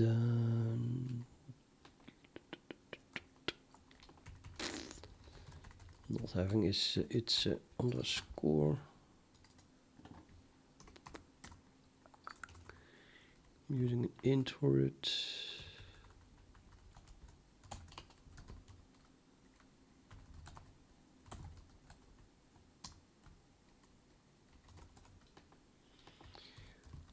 Return gaps.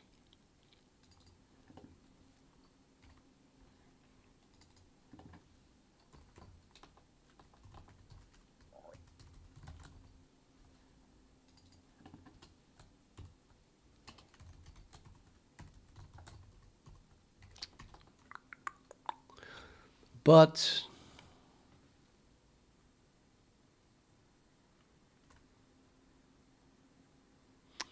it might be needed that it's going around. So actually, I should do a modulo here. I hate the idea. So I think I'm going to just I don't want to do the modulo, so I don't do it. And then we're going to assert. And then because I see the assert with my own eyes, I'm going to realize that the modulo is absolutely necessary. That's the plan. Okay, what do you have here? Sieves. What's that? Sieves multi-declared. Oh, right. I don't have a sieves here. Yeah, it's another thing. You know, I could just have a pointer to the previous. Maybe I should do that. You know, this whole sieve thing. I mean, what the heck?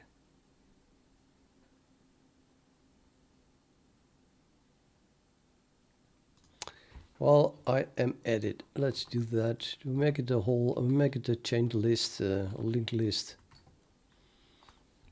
Prime thing, covector free integers.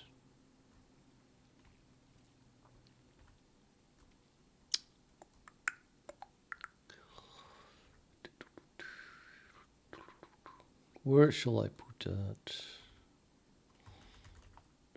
Up here. I don't need a sum anyway. Let's put it here. Previous underscore.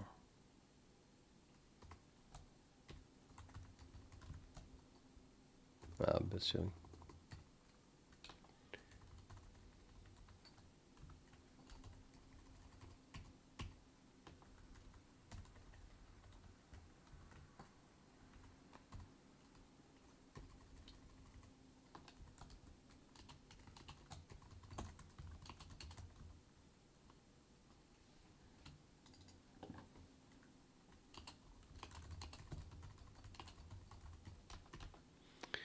Yep, or null if this is if there is no such thing. So that means that the default constructor, which is the very first one, that of course does not have a previous pointer. So after p, I put it here. You initialize this one with a null pointer, and then here.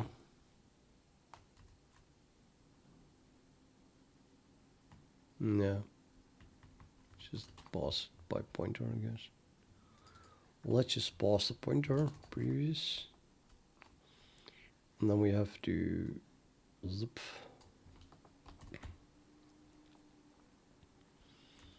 Change the constructor all the way down here. Why is it down here?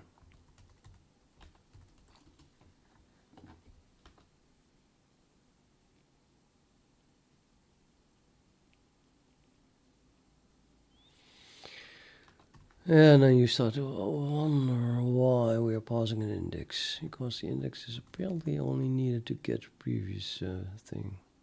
Or is it? To figure that one out. Anyway, I forgot where I put my previous. After sum, right? So after index. Before p? No, after p.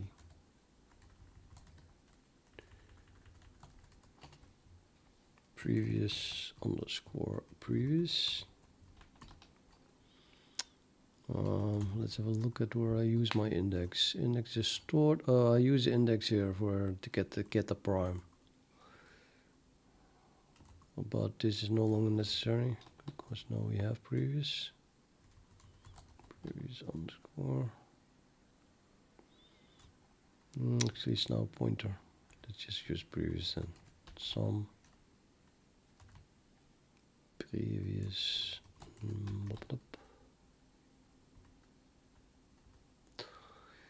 Yes. Oh, I have to maybe. I mean, that's just not true here. Also, I have a previous. And then.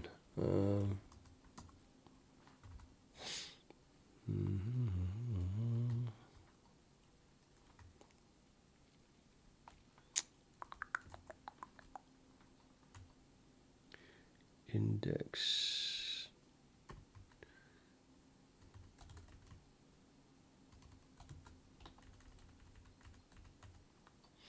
No, index is still needed, I guess.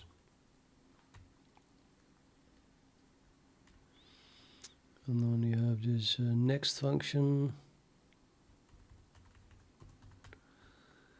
I should look for previous instead. So I have the previous already now, which is underscore, and it is a pointer.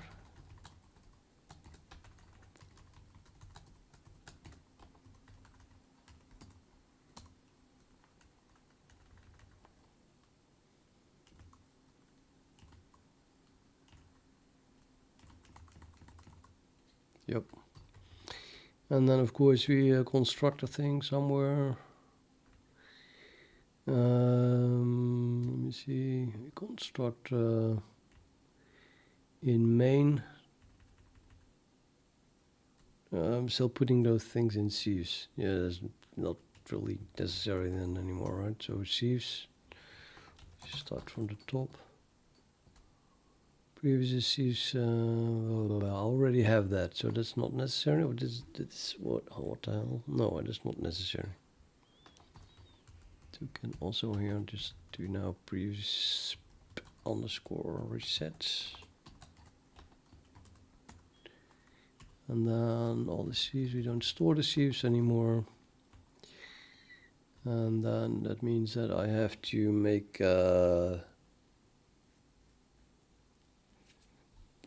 just an object here.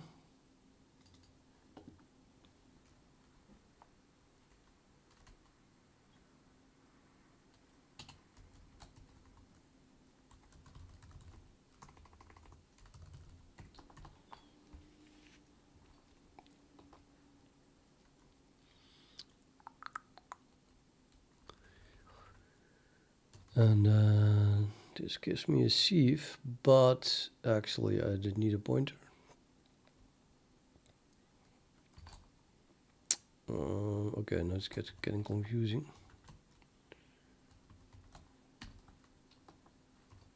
We're not storing it. Place back. Wait, here is where it is. Oh, what? Oh, wait, this is, yeah, now I see how it works. Let's delete that. So the thing is initialized with a pointer to all integers.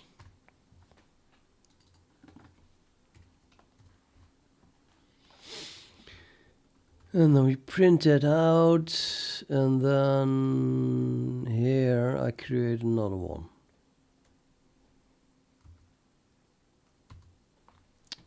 So you can just do sieves as, I don't know, new index, comma, sieve. So this is the previous sieve, and this is the new sieve. Now we go back to the top, we print a new sieve, right? And sieve is now a pointer to, it should look like that, I guess. And then we leak like hell, but I don't care about leaks because, well, just leave main here. Never free it. Well, actually, I could. Let me think. No, I cannot. No. I could do this one with the new as well. And then kill the last one, and then have that one kill all the previous ones.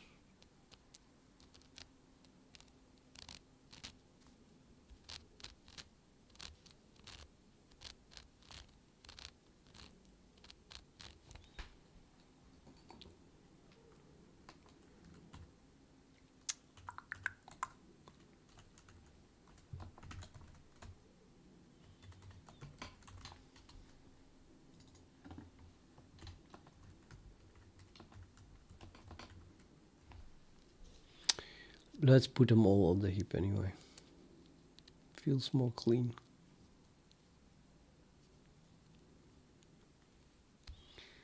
And then in the end, I guess I could delete, sieve. So the last one that was created. Delete sieve. And then we can chain it, as it were. So, where's my class? Destructor. Destructor is now being called, and then we do if we have a previous, then kill that one as well.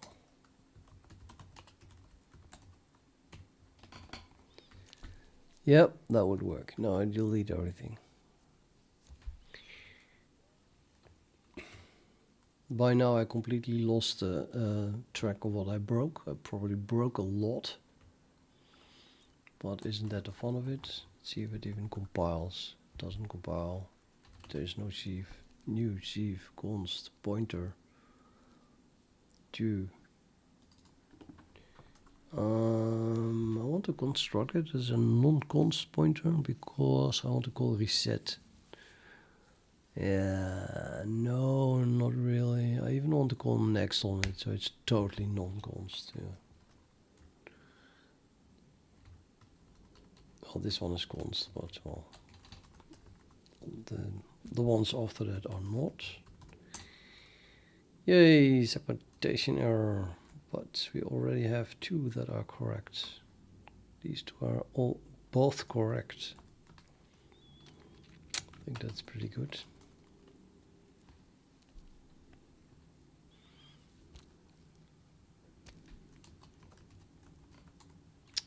Oops, yeah. Trying to access an element of an empty vector. First gap, so we don't have a first gap. Why am I thinking that I have a first gap here? Because we are here. Push back. Primes, push back, see first gap plus 1.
Yeah, I guess that makes sense because, like we saw before, next is only called by next. Ta-da! Nobody's calling next. The code that I just wrote is not being called at all. So we don't have anything. We literally have nothing.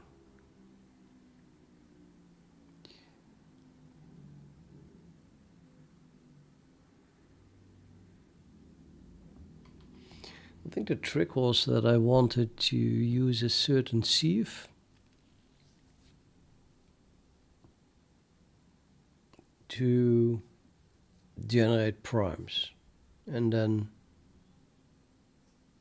advance to the next sieve if required.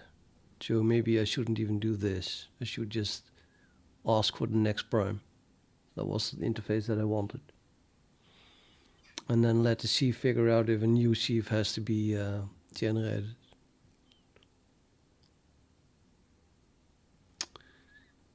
It's kind of...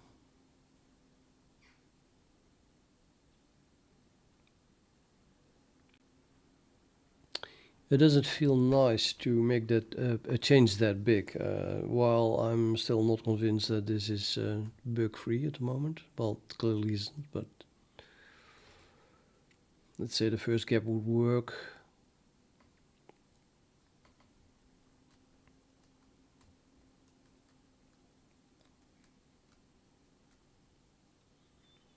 Yeah, I think I would just create empty prime bound code factor free integer objects, completely empty. It doesn't even make any sense to try to make this work.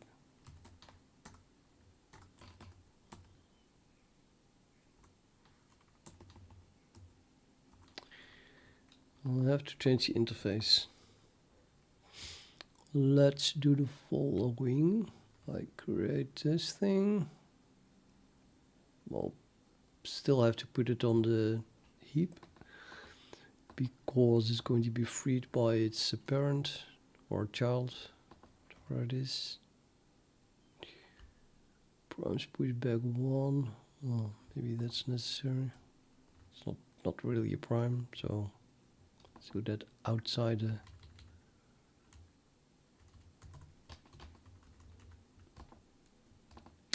actual code.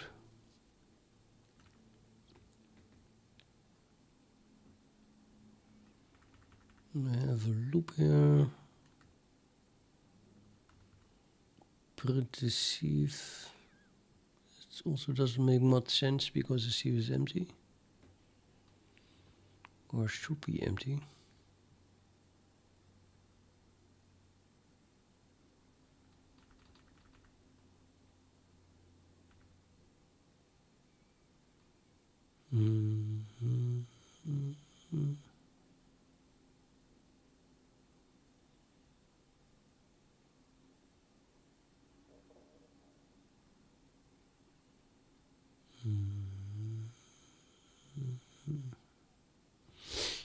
Yeah, let's do the following thing.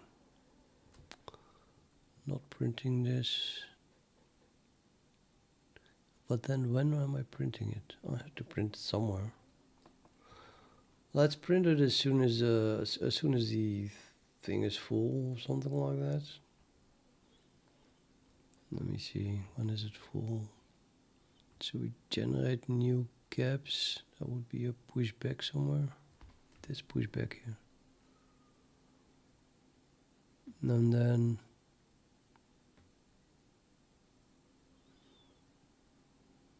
yeah, it's a bit slow, but it's only just type code then. So just say gaps. You have the gap size. I can't type. Otherwise, meant to be dot. Gasp. Gaps size equals maximum number of gaps, and we reach the end. And yeah, now of course I lost my thing. So now we print out the gap. This, I guess. We never return here anymore after this, because now gaps is incremented to be equal to size, aka equal to max number of gaps. So it's gonna do this, return there or there, but never come here anymore. So we print this just once. So as soon as we are done with filling gaps completely, then we print it out. That should work. And then let's print everything. Let's print all the gaps again. And this as well. To see a lot of output. And then we have here.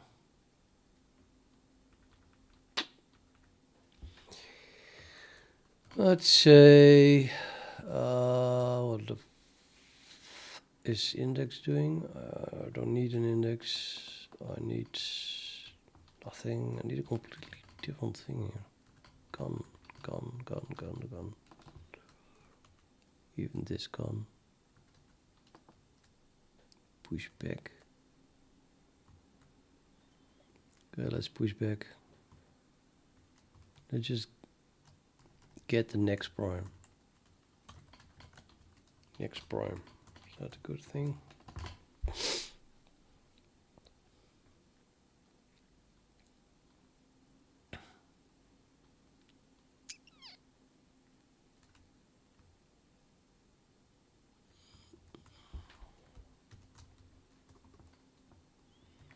But the pass sieve also has an output. So this now can change sieve to be the next sieve.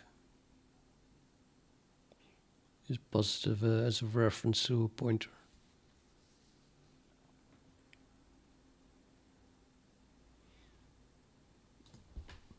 No, I guess I need a count.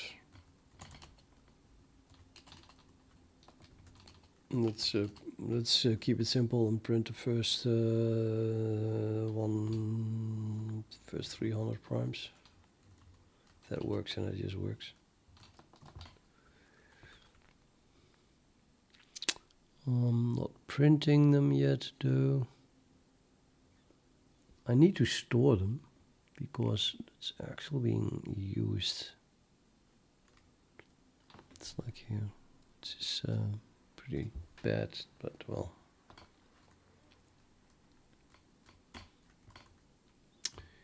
Do I need to print the primes? No, yeah, well, no, maybe. Can just print whatever I return from next prime, I guess. Okay, let's try to get this working. So now I need to implement my next prime function.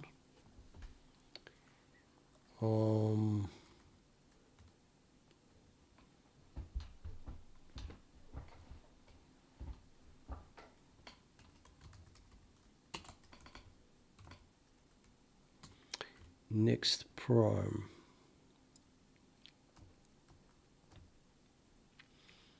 That's going to return a prime type.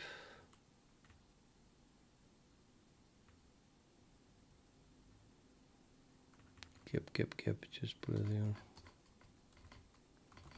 Prime type, next prime.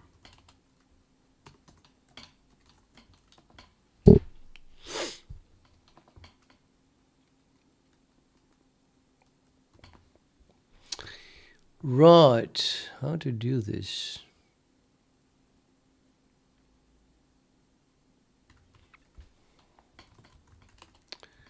Well, that's the first prime, right? So that should work.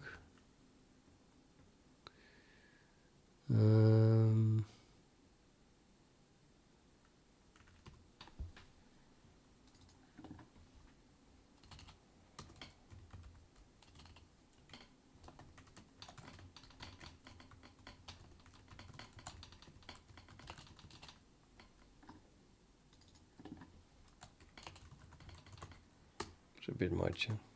Just print the thing.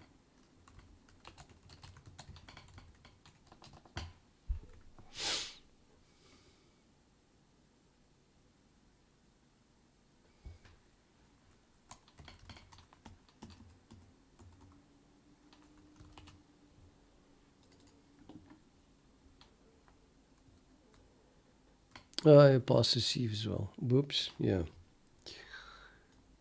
So I pass a reference to this pointer.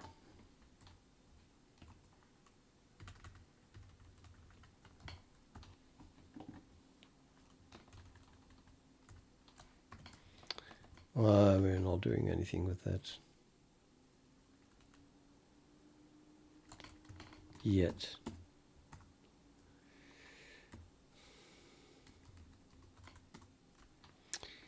Well, it returns 300 times 2.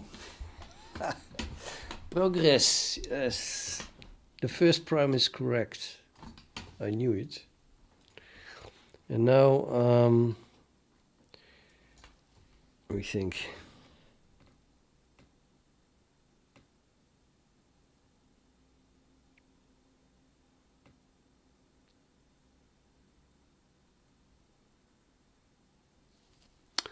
Maybe I should print the contents of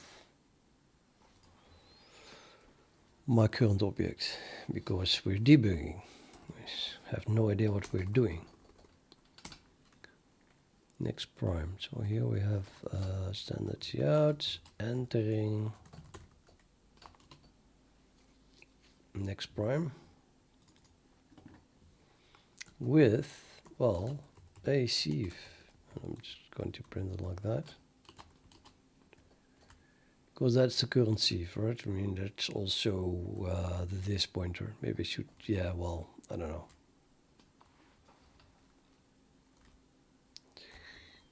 It's a bit vague, I have to admit. I'm using this everywhere because I want to see it while debugging.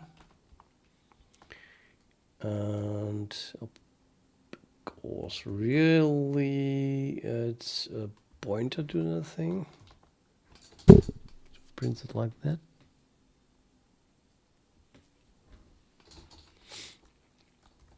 I think this 300 here is a little bit silly at the moment, right? Let's just go for the first 10 primes.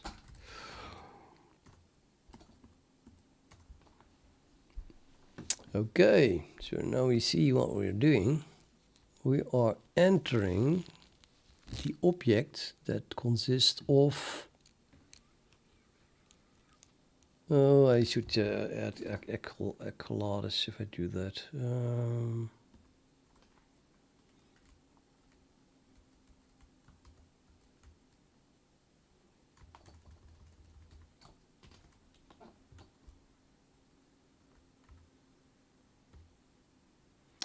Another one here. No, I'm printing more here, so I have to do it like that. And P. Just adding one more here.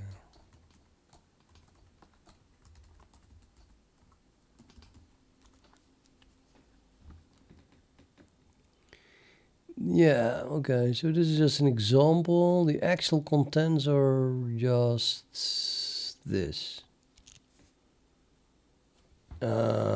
Meaning that P equals 1 and our gaps we just have a 1. And then more informative stuff like that there's only one element and the sum of that one element is 1.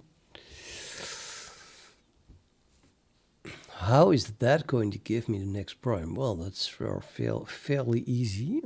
I add this one, the first gap, to 1, and then you have the next prime.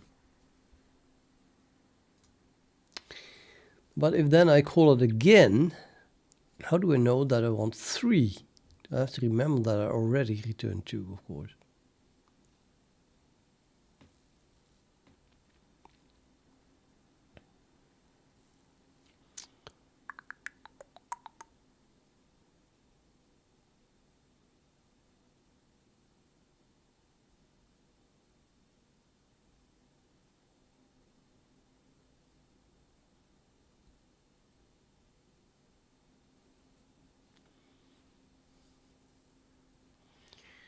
We have 1 and I add my first gap.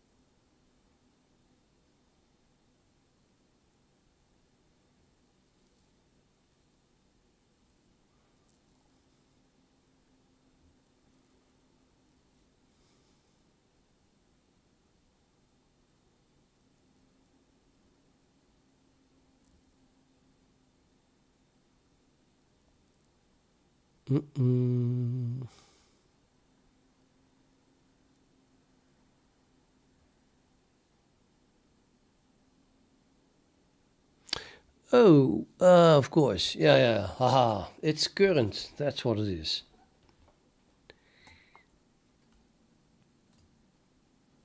Yeah. Okay, so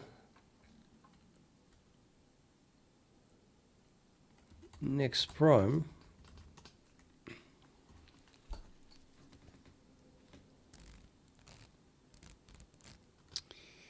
What I need is update current here. Current starts at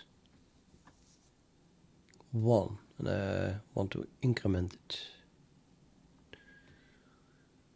Well, we can only increment it by calling next. Yeah, that's what I was actually thinking about. I'm not liking it that now I have to call next outside of next.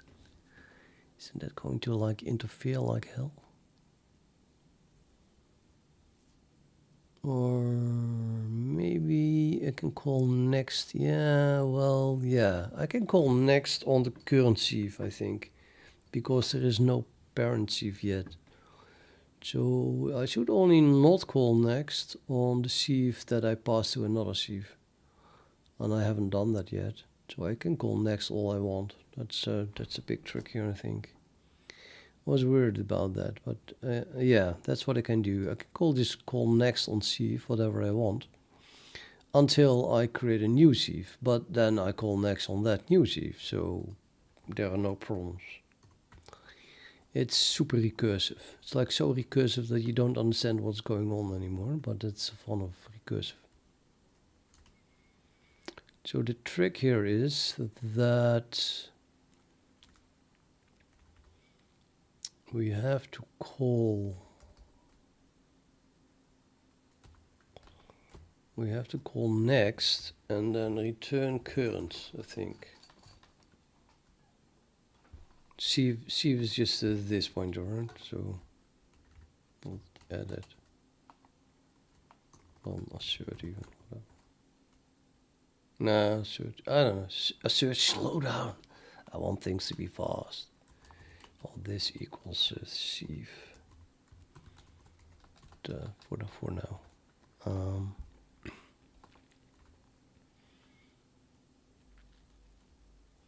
So what I can do is call next, which advances current.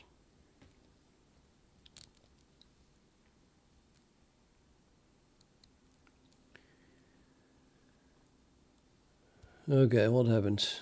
I think I'm going to debug this because God knows what's going on now. I need a breakpoint in next prime.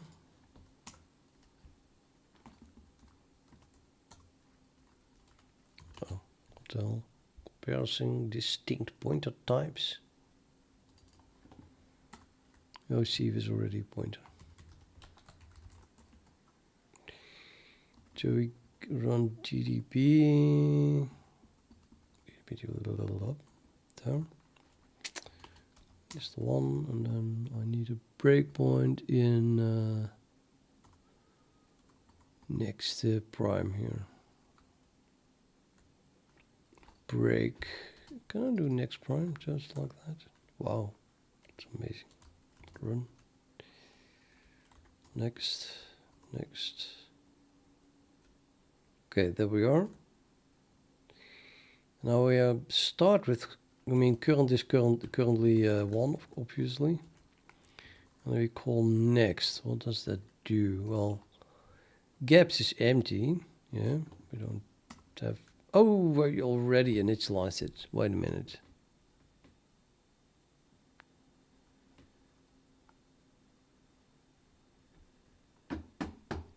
Then we're not going to advance current.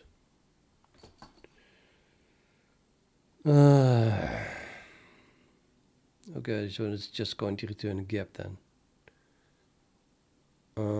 That's annoying.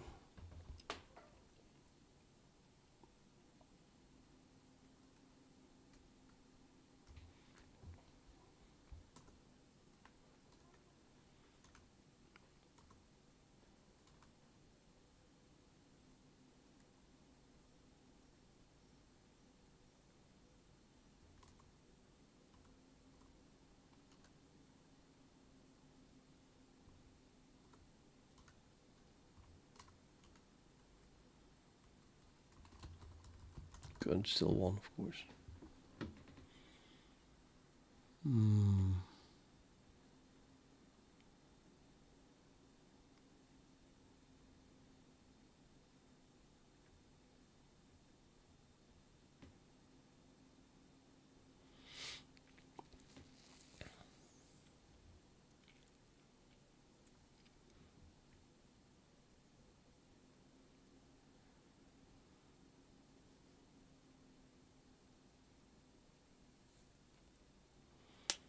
What I really need is current plus next.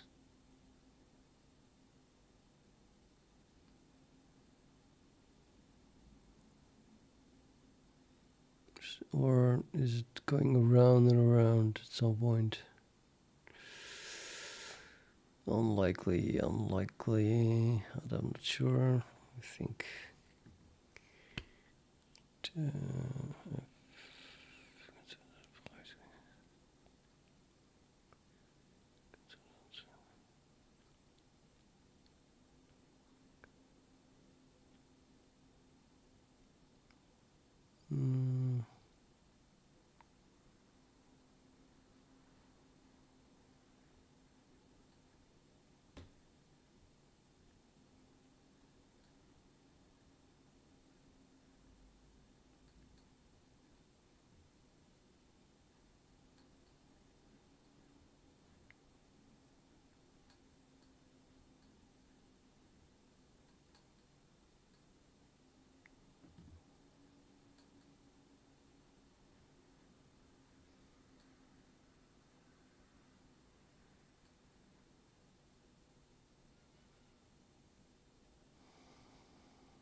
Maybe I need to make a new variable, so not use current here.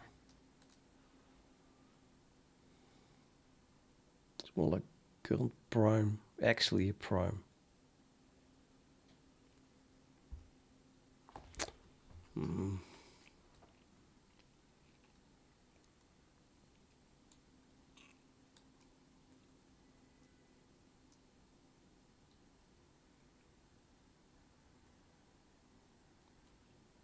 Feels like I need to make code duplication of next to build this in. Maybe start with that and then see if I can get rid of the code duplication afterwards. Absolute horror, but can't wrap my head around it otherwise. So instead of calling next, I'm going to copy the code of next. Yeah, I know it's absolutely horrible, but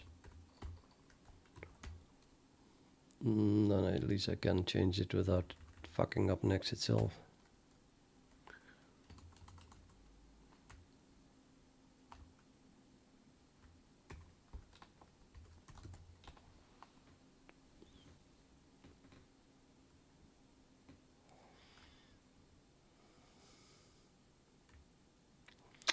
Now what?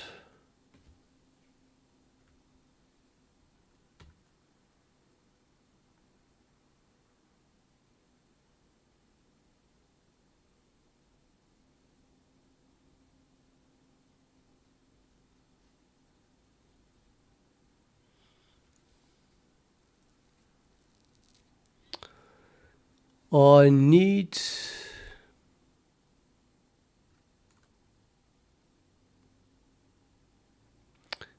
gap index to be initialized. Because we're using it here. What is it initialized as?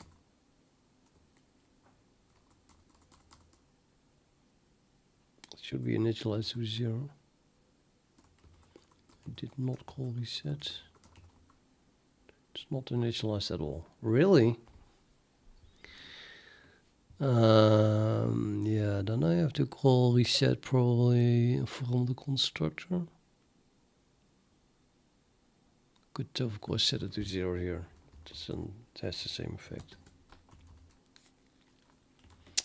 Okay, now it is initialized, and then we call next prime. 0 is 0 less than size is 0, so it's no, that's not true. Oh wait, actually, the first time it is already initialized. So is it less than 1? Yes, it's less than 1.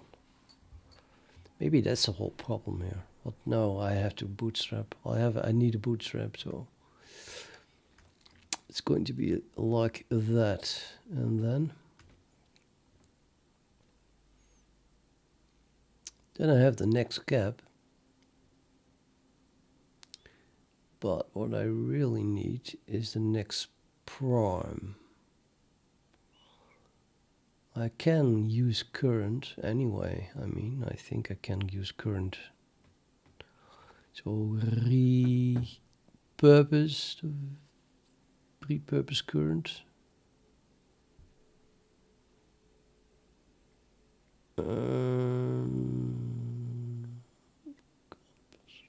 Gap.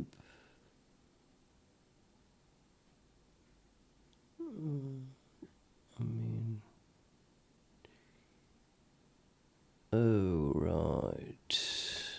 We set it halfway.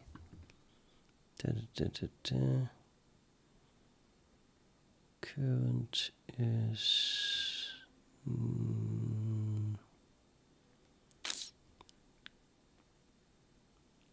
it's not correct. That is not correct.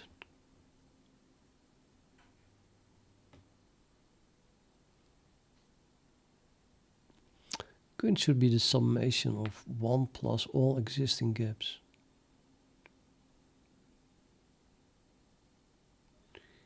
In this case, I have a gap of 1. Current should already have been 2 from the get-go. So, the initialization was wrong.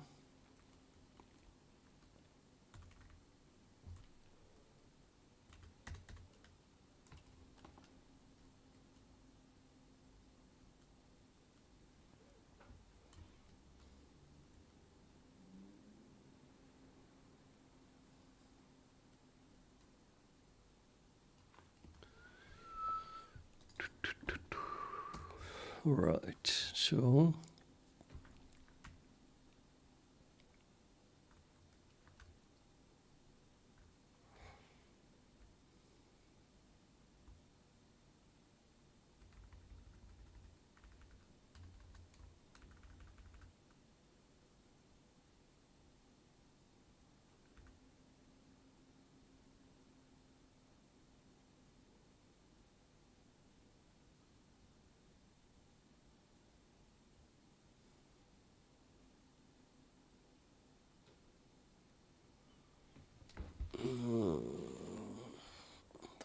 work.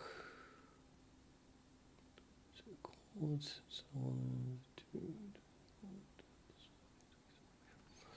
some point you bump into this and then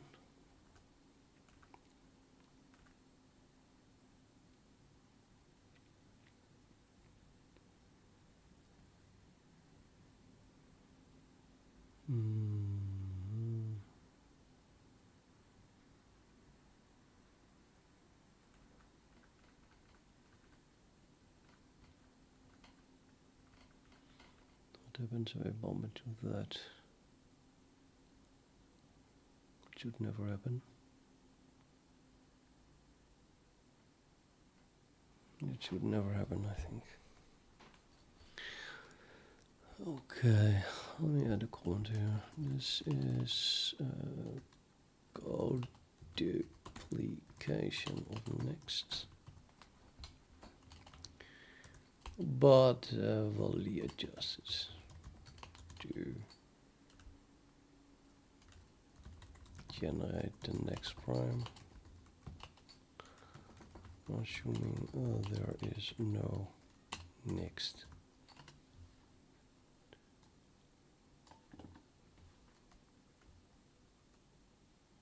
Just keep calling that sieve. There's no next sieve yet. No next sieve, well, above this one.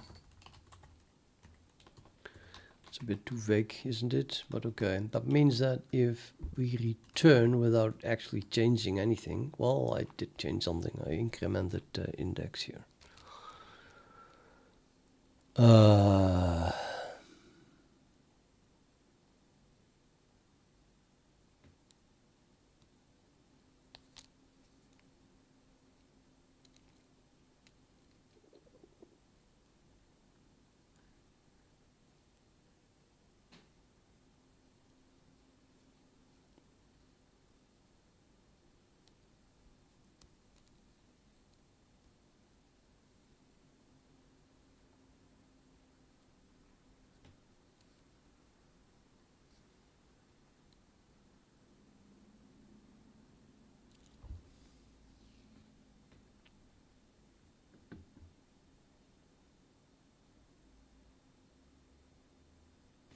If I want to assume that this is considerably less than size, then I really need a different variable for current.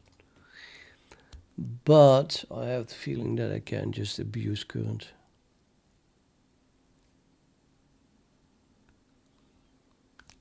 But that means that if this is true, then actually it should be exactly one less in size, so that it becomes equal to size afterwards. Which then would only happen in the first case. Would only happen for the default constructed thing. Ever. Yeah. So in that case we have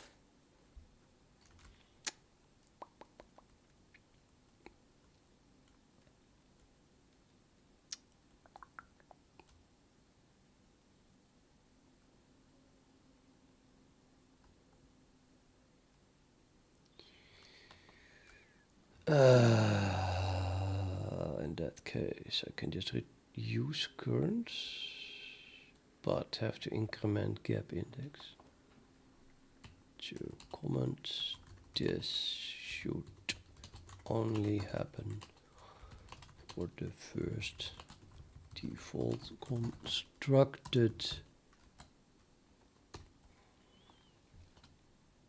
sieve. Whatever. Maybe I should call the thing sieve instead. And then we don't want to return. I just want to increment that thing.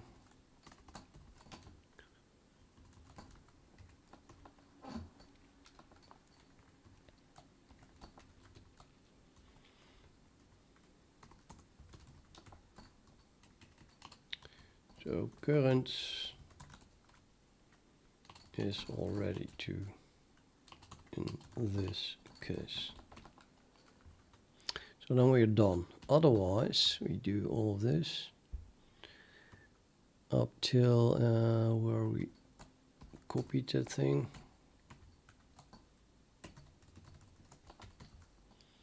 Copied next, I mean.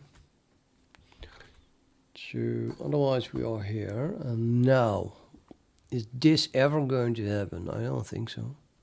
Well, actually it's also going to happen in that case, of course. This only happens for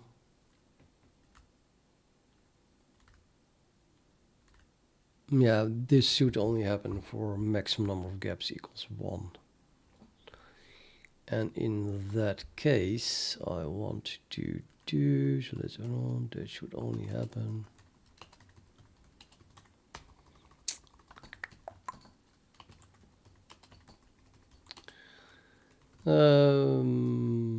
when maximum number of gaps equals 1. Keep the first 2 sieves.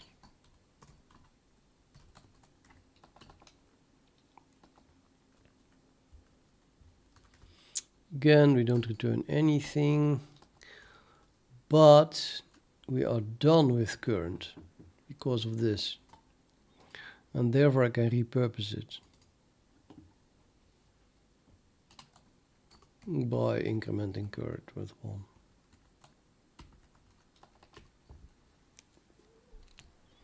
Oh, wait a minute, that doesn't work, because then we get 4. Was there a return there or not? There was a return, okay.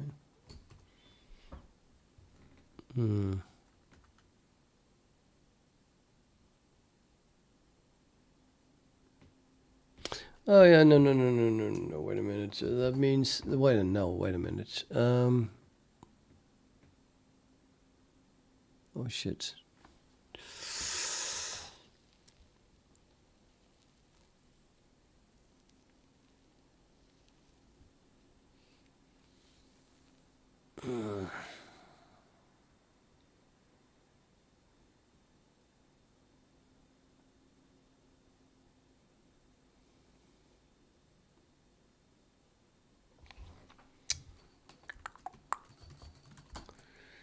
Anyway, let's assert this. I don't know yet. Else. Same thing, the rest.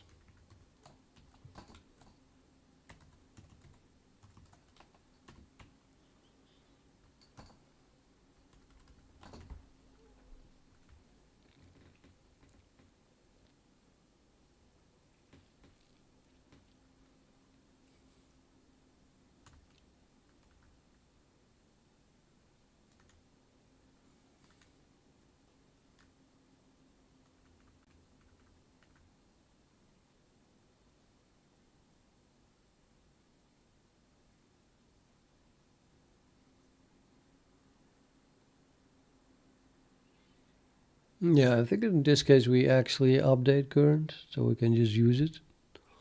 And it doesn't hurt to push it to gaps as well. So I just leave this code alone, I think. Even including that one in case we reach the end. And I don't have to do this then, of course, but I do have to do the increment. No return, but we need the increment, and then still use current. I think this still doesn't work, but I'm not sure what the problem is. Of course, that what is missing here is that I don't create the next prime bound cofactor free integer, and so I don't create the next sieve yet for the next prime, and that should happen when current reaches next value. So I deliberately didn't do that yet here. I could just do that here, but I'm afraid that it also have a problem here, and I don't understand how that works. This is going to increment 3 to 4, I think. And now we use 4 as a prime. I don't know how that works. I'll have to look at this, I think, in the debugger. Let's, I don't know, let's just break main and run that. Next, so we create one, push one back. Call next prime. Yeah, that's a bit too much here. Just break on prime, next prime.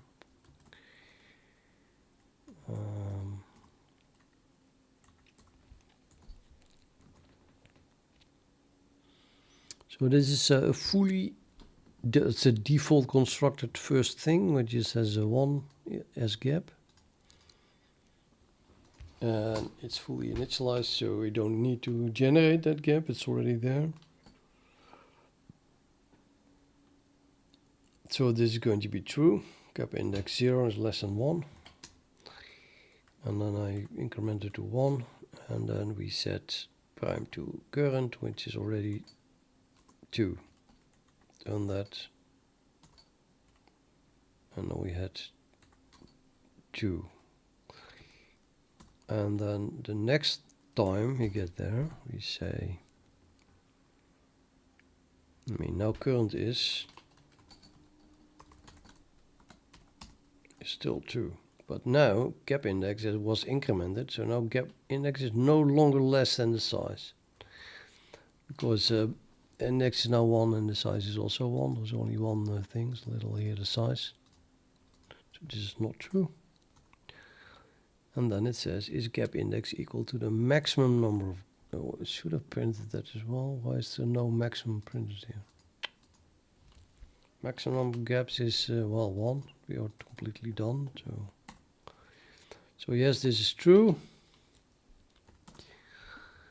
This is true, and then this is true as per the assert, and then we set the gap index to 1 and increment current. So then the current becomes 3, which is indeed the next prime. So far so good. Next prime is 3. We've done that. Continue. And now we get here, and still using that sieve. But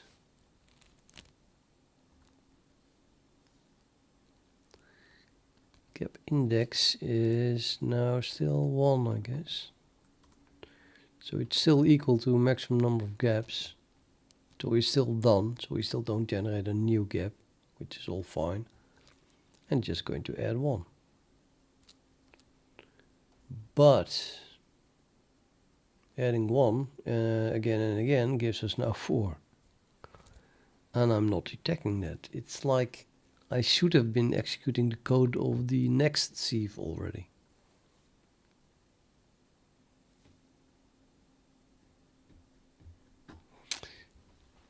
Hey, Mr. See Lil Deek and Fatman.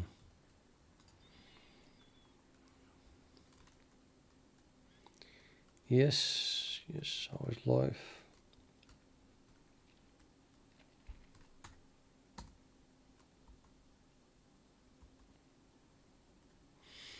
So yeah, this goes wrong. It just makes it 4 and then does not detect anything.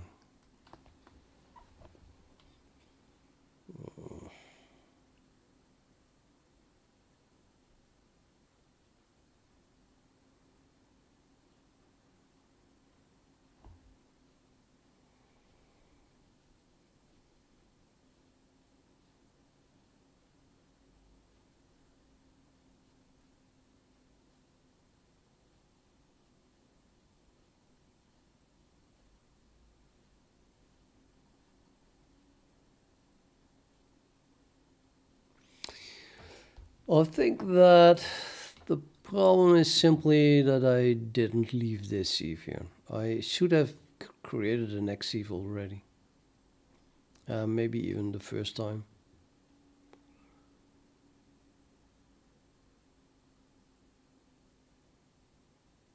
Let's do that. Let's just do that and see what happens.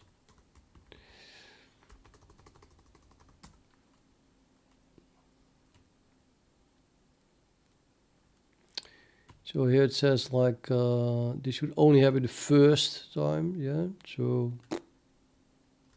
that's the perfect place to do that then. So this is the very first time we are being called, and we just create a new sieve like right away. If this sieve is being used later on, that is a problem. Is it being used? It's not used at all. That's why I'm passing it. To be changed, but not to be used. So I'm going to say sieve is a new thingy. Passing something in sieve, where something is, I think, just the current index plus 1, right? So index underscore plus 1. And that then is going to access index 1 in primes, which we didn't store yet, or did we store that? I didn't even return it yet, so I don't think we stored it.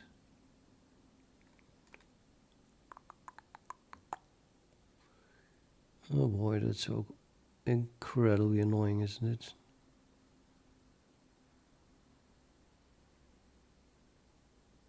So I can delay it till the next one.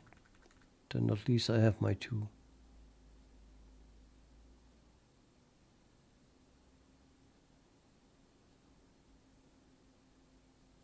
No, why not? I mean, this is going to, the very, very, very first call, we are going to return 2. And then in main here, we push that back to primes. And I need 2 to create the next one. So we first have to return 2. And then only then we can create the next object that uses 2 as a prime. So undo redo, can't do that here. Well, this is going to come here, and then we return 2, and then the next time we come here, and now we have to create a new sieve. But not both of the times, only the first time. So I could do if current equals,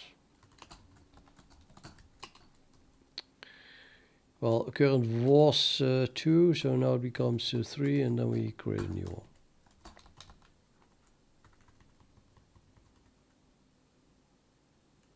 With a comment. Create a new sieve before the failure 4. It belongs to the next sieve.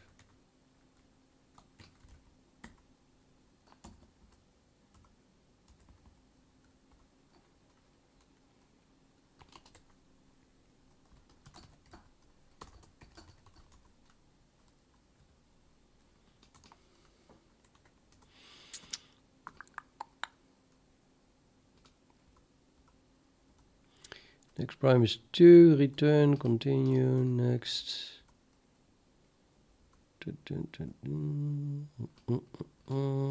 Current equals 3. Create a new sieve.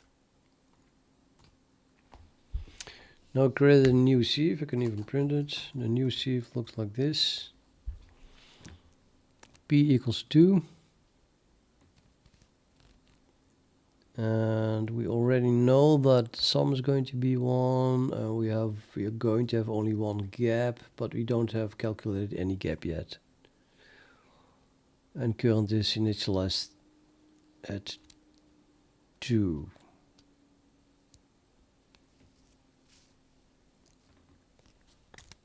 Okay, that's wrong.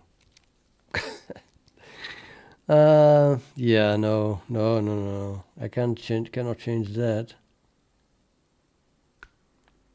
It had to be 1, right? Yeah. So that's I made a mistake there. Current must be 1. Think so. Then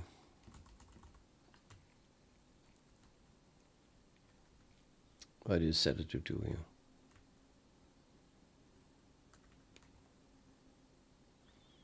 Gap index 1, current. I just set current here too.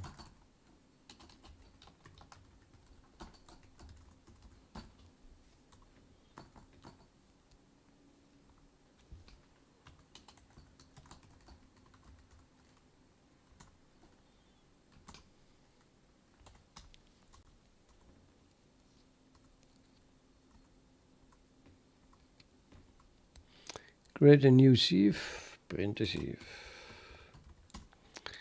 The sieve now has 0 gaps. And current is 1, as it should be. Just, yeah, that's in an initialization that we need. Think. Next failure is set to 2.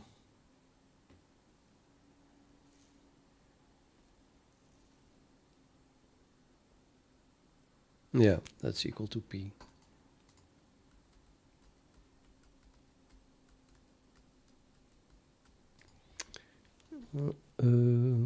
It's all very, very vague.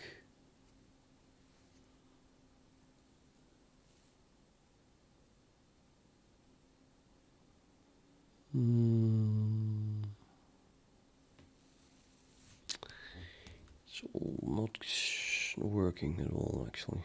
Frame. Prime is current. Next prime is 3.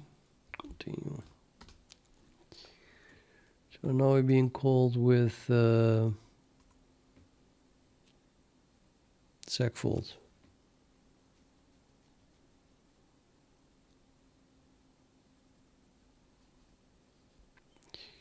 Now print on is also accessing the first cap.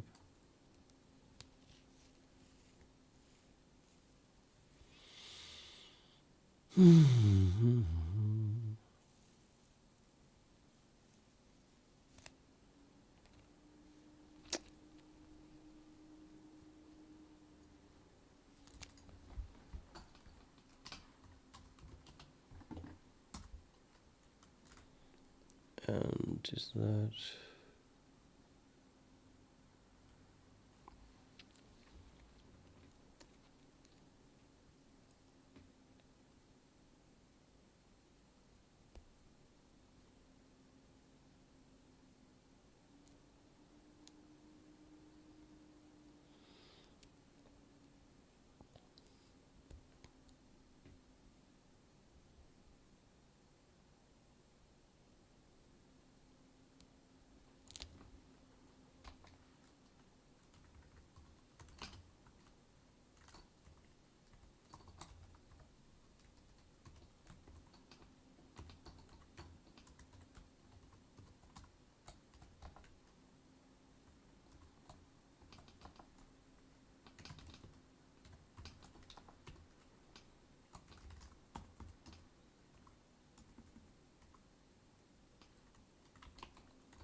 No, I'm not convinced that previous was reset.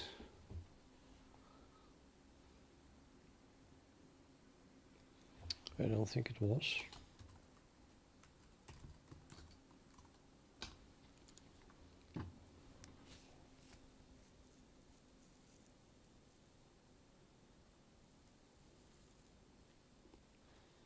No, it wasn't. Reset means that would have been set to 0. It doesn't make a difference now because it's going to return just 1 anyway. But it should have been reset. No, maybe I should reset. Maybe I should call reset. I don't know. There's a problem anyway here. I have to advance the bloody sieve thing to the first square, or the square of the previous prime. And it's at the beginning. This is going to return, let's skip this thing for now, so it's just whatever. Current is 1, yes. And the return gap is 1, so it just starts at the beginning. We get 2, already printed 2. Yeah. 2 and 3 were already printed. We stopped here because of the 4, so this thing has to go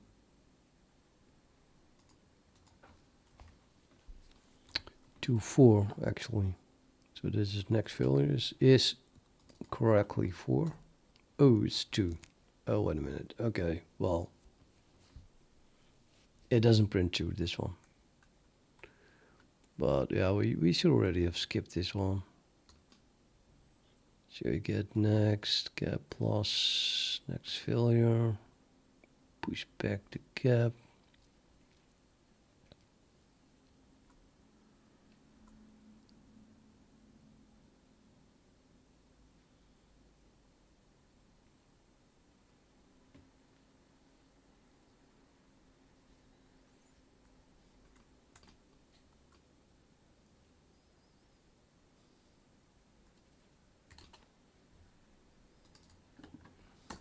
Three. Okay, so it begins at 3. Well, whatever. You do skip 4 though then.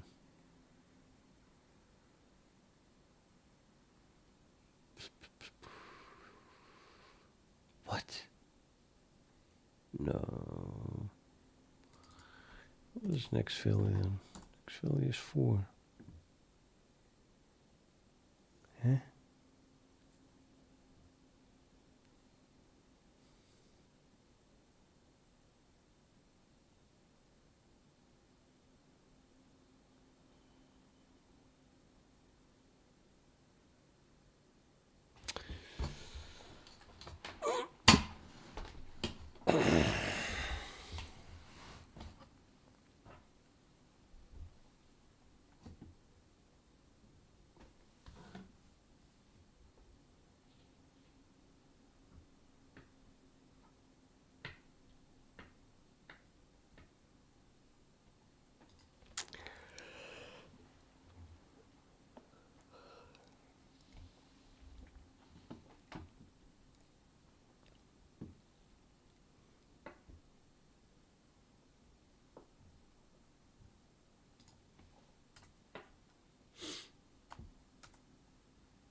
Hmm.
I'm getting a headache here, well, not really, but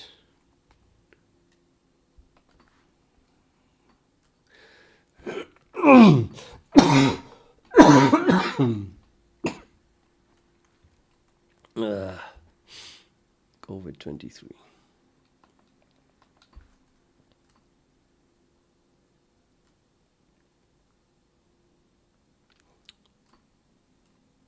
What to do?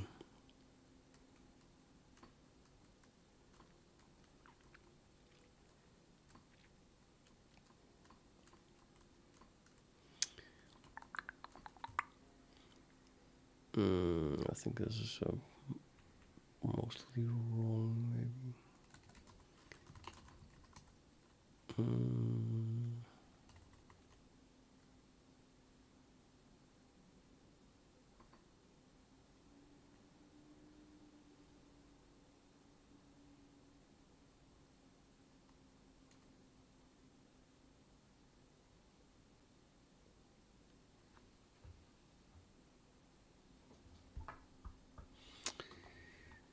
I think I need this one for the 5.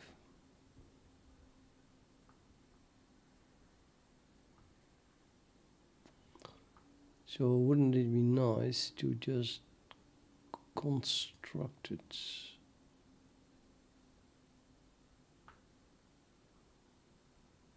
So that next prime returns 5.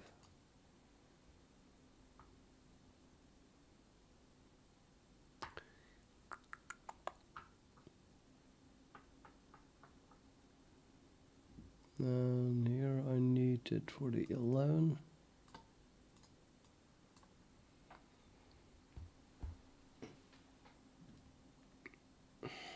And here. This one I need for the 29.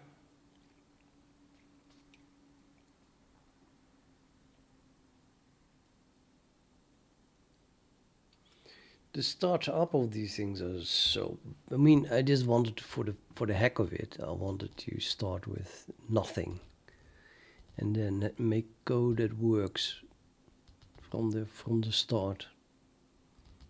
But these small numbers fucked everything up. Maybe I should just start at something bigger, so I don't have that problem. Could start right away at that one, maybe. The default constructor makes that one and return 2 and 3 and 5 by default as first primes.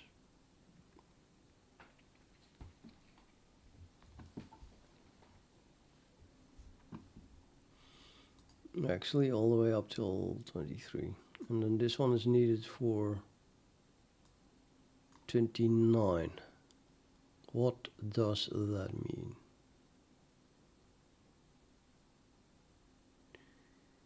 That means we must have this created. Yes, that's what it means.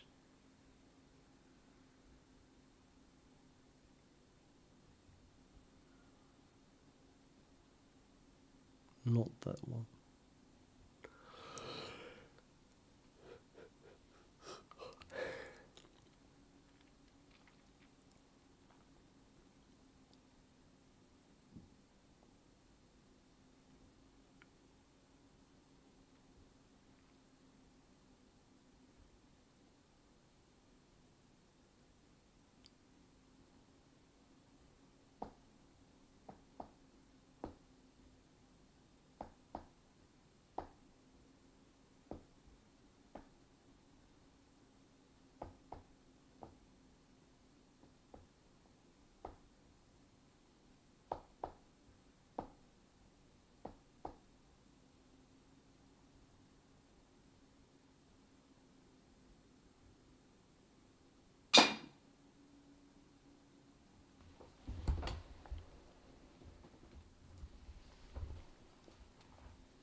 So 49. I want you to go up till the 53 here. Wait a minute. This one, 53. So that is 10.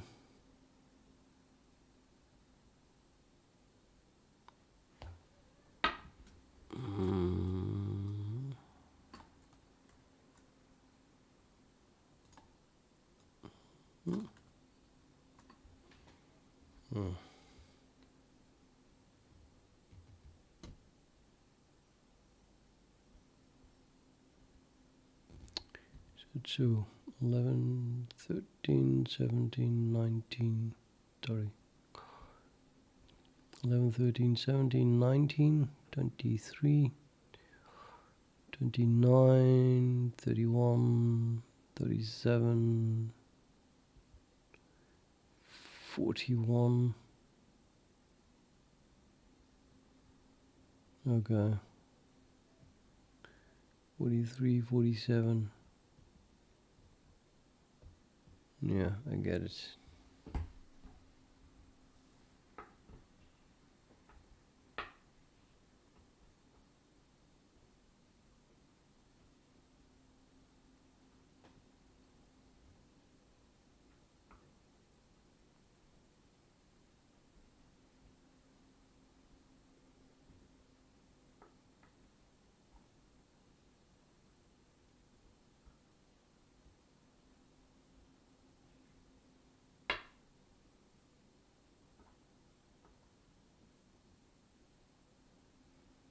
This one.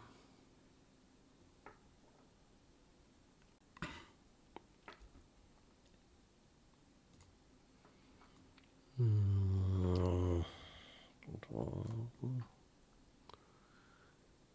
6, 8, 4, 2.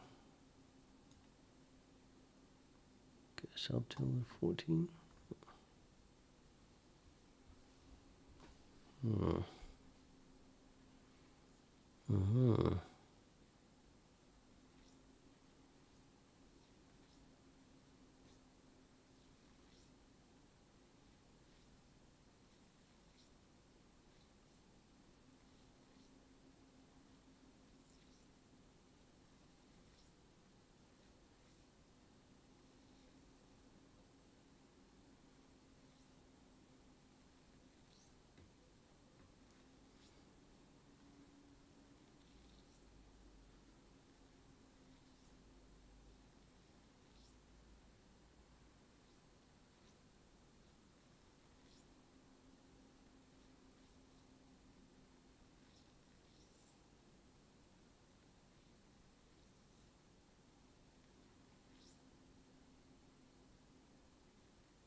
Yeah, I need a big change. I need a big change. Damn it. It's just not. It's just how it is.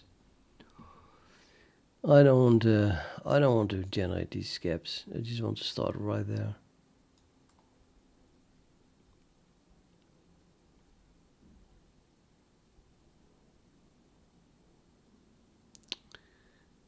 I want to start at that point here, just at these 6.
I wonder if I go back to the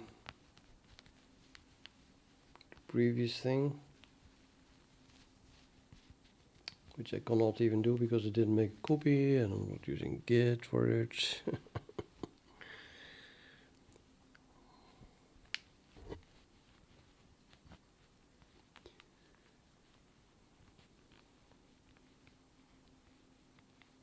Yeah, I destroyed it. Jesus Christ. I just deleted the code from the constructor.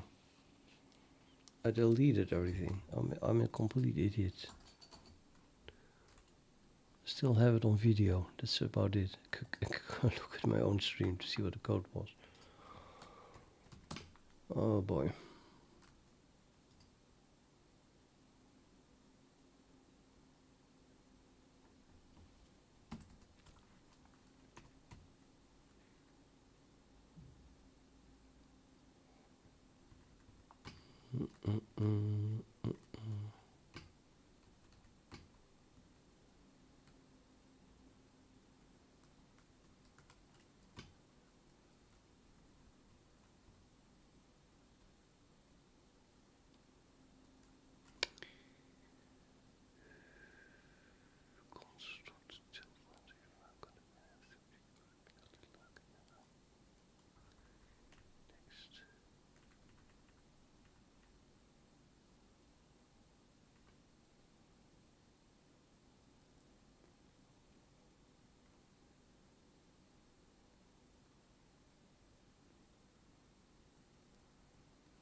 Like that. Fake gap. It's not good. Or is it?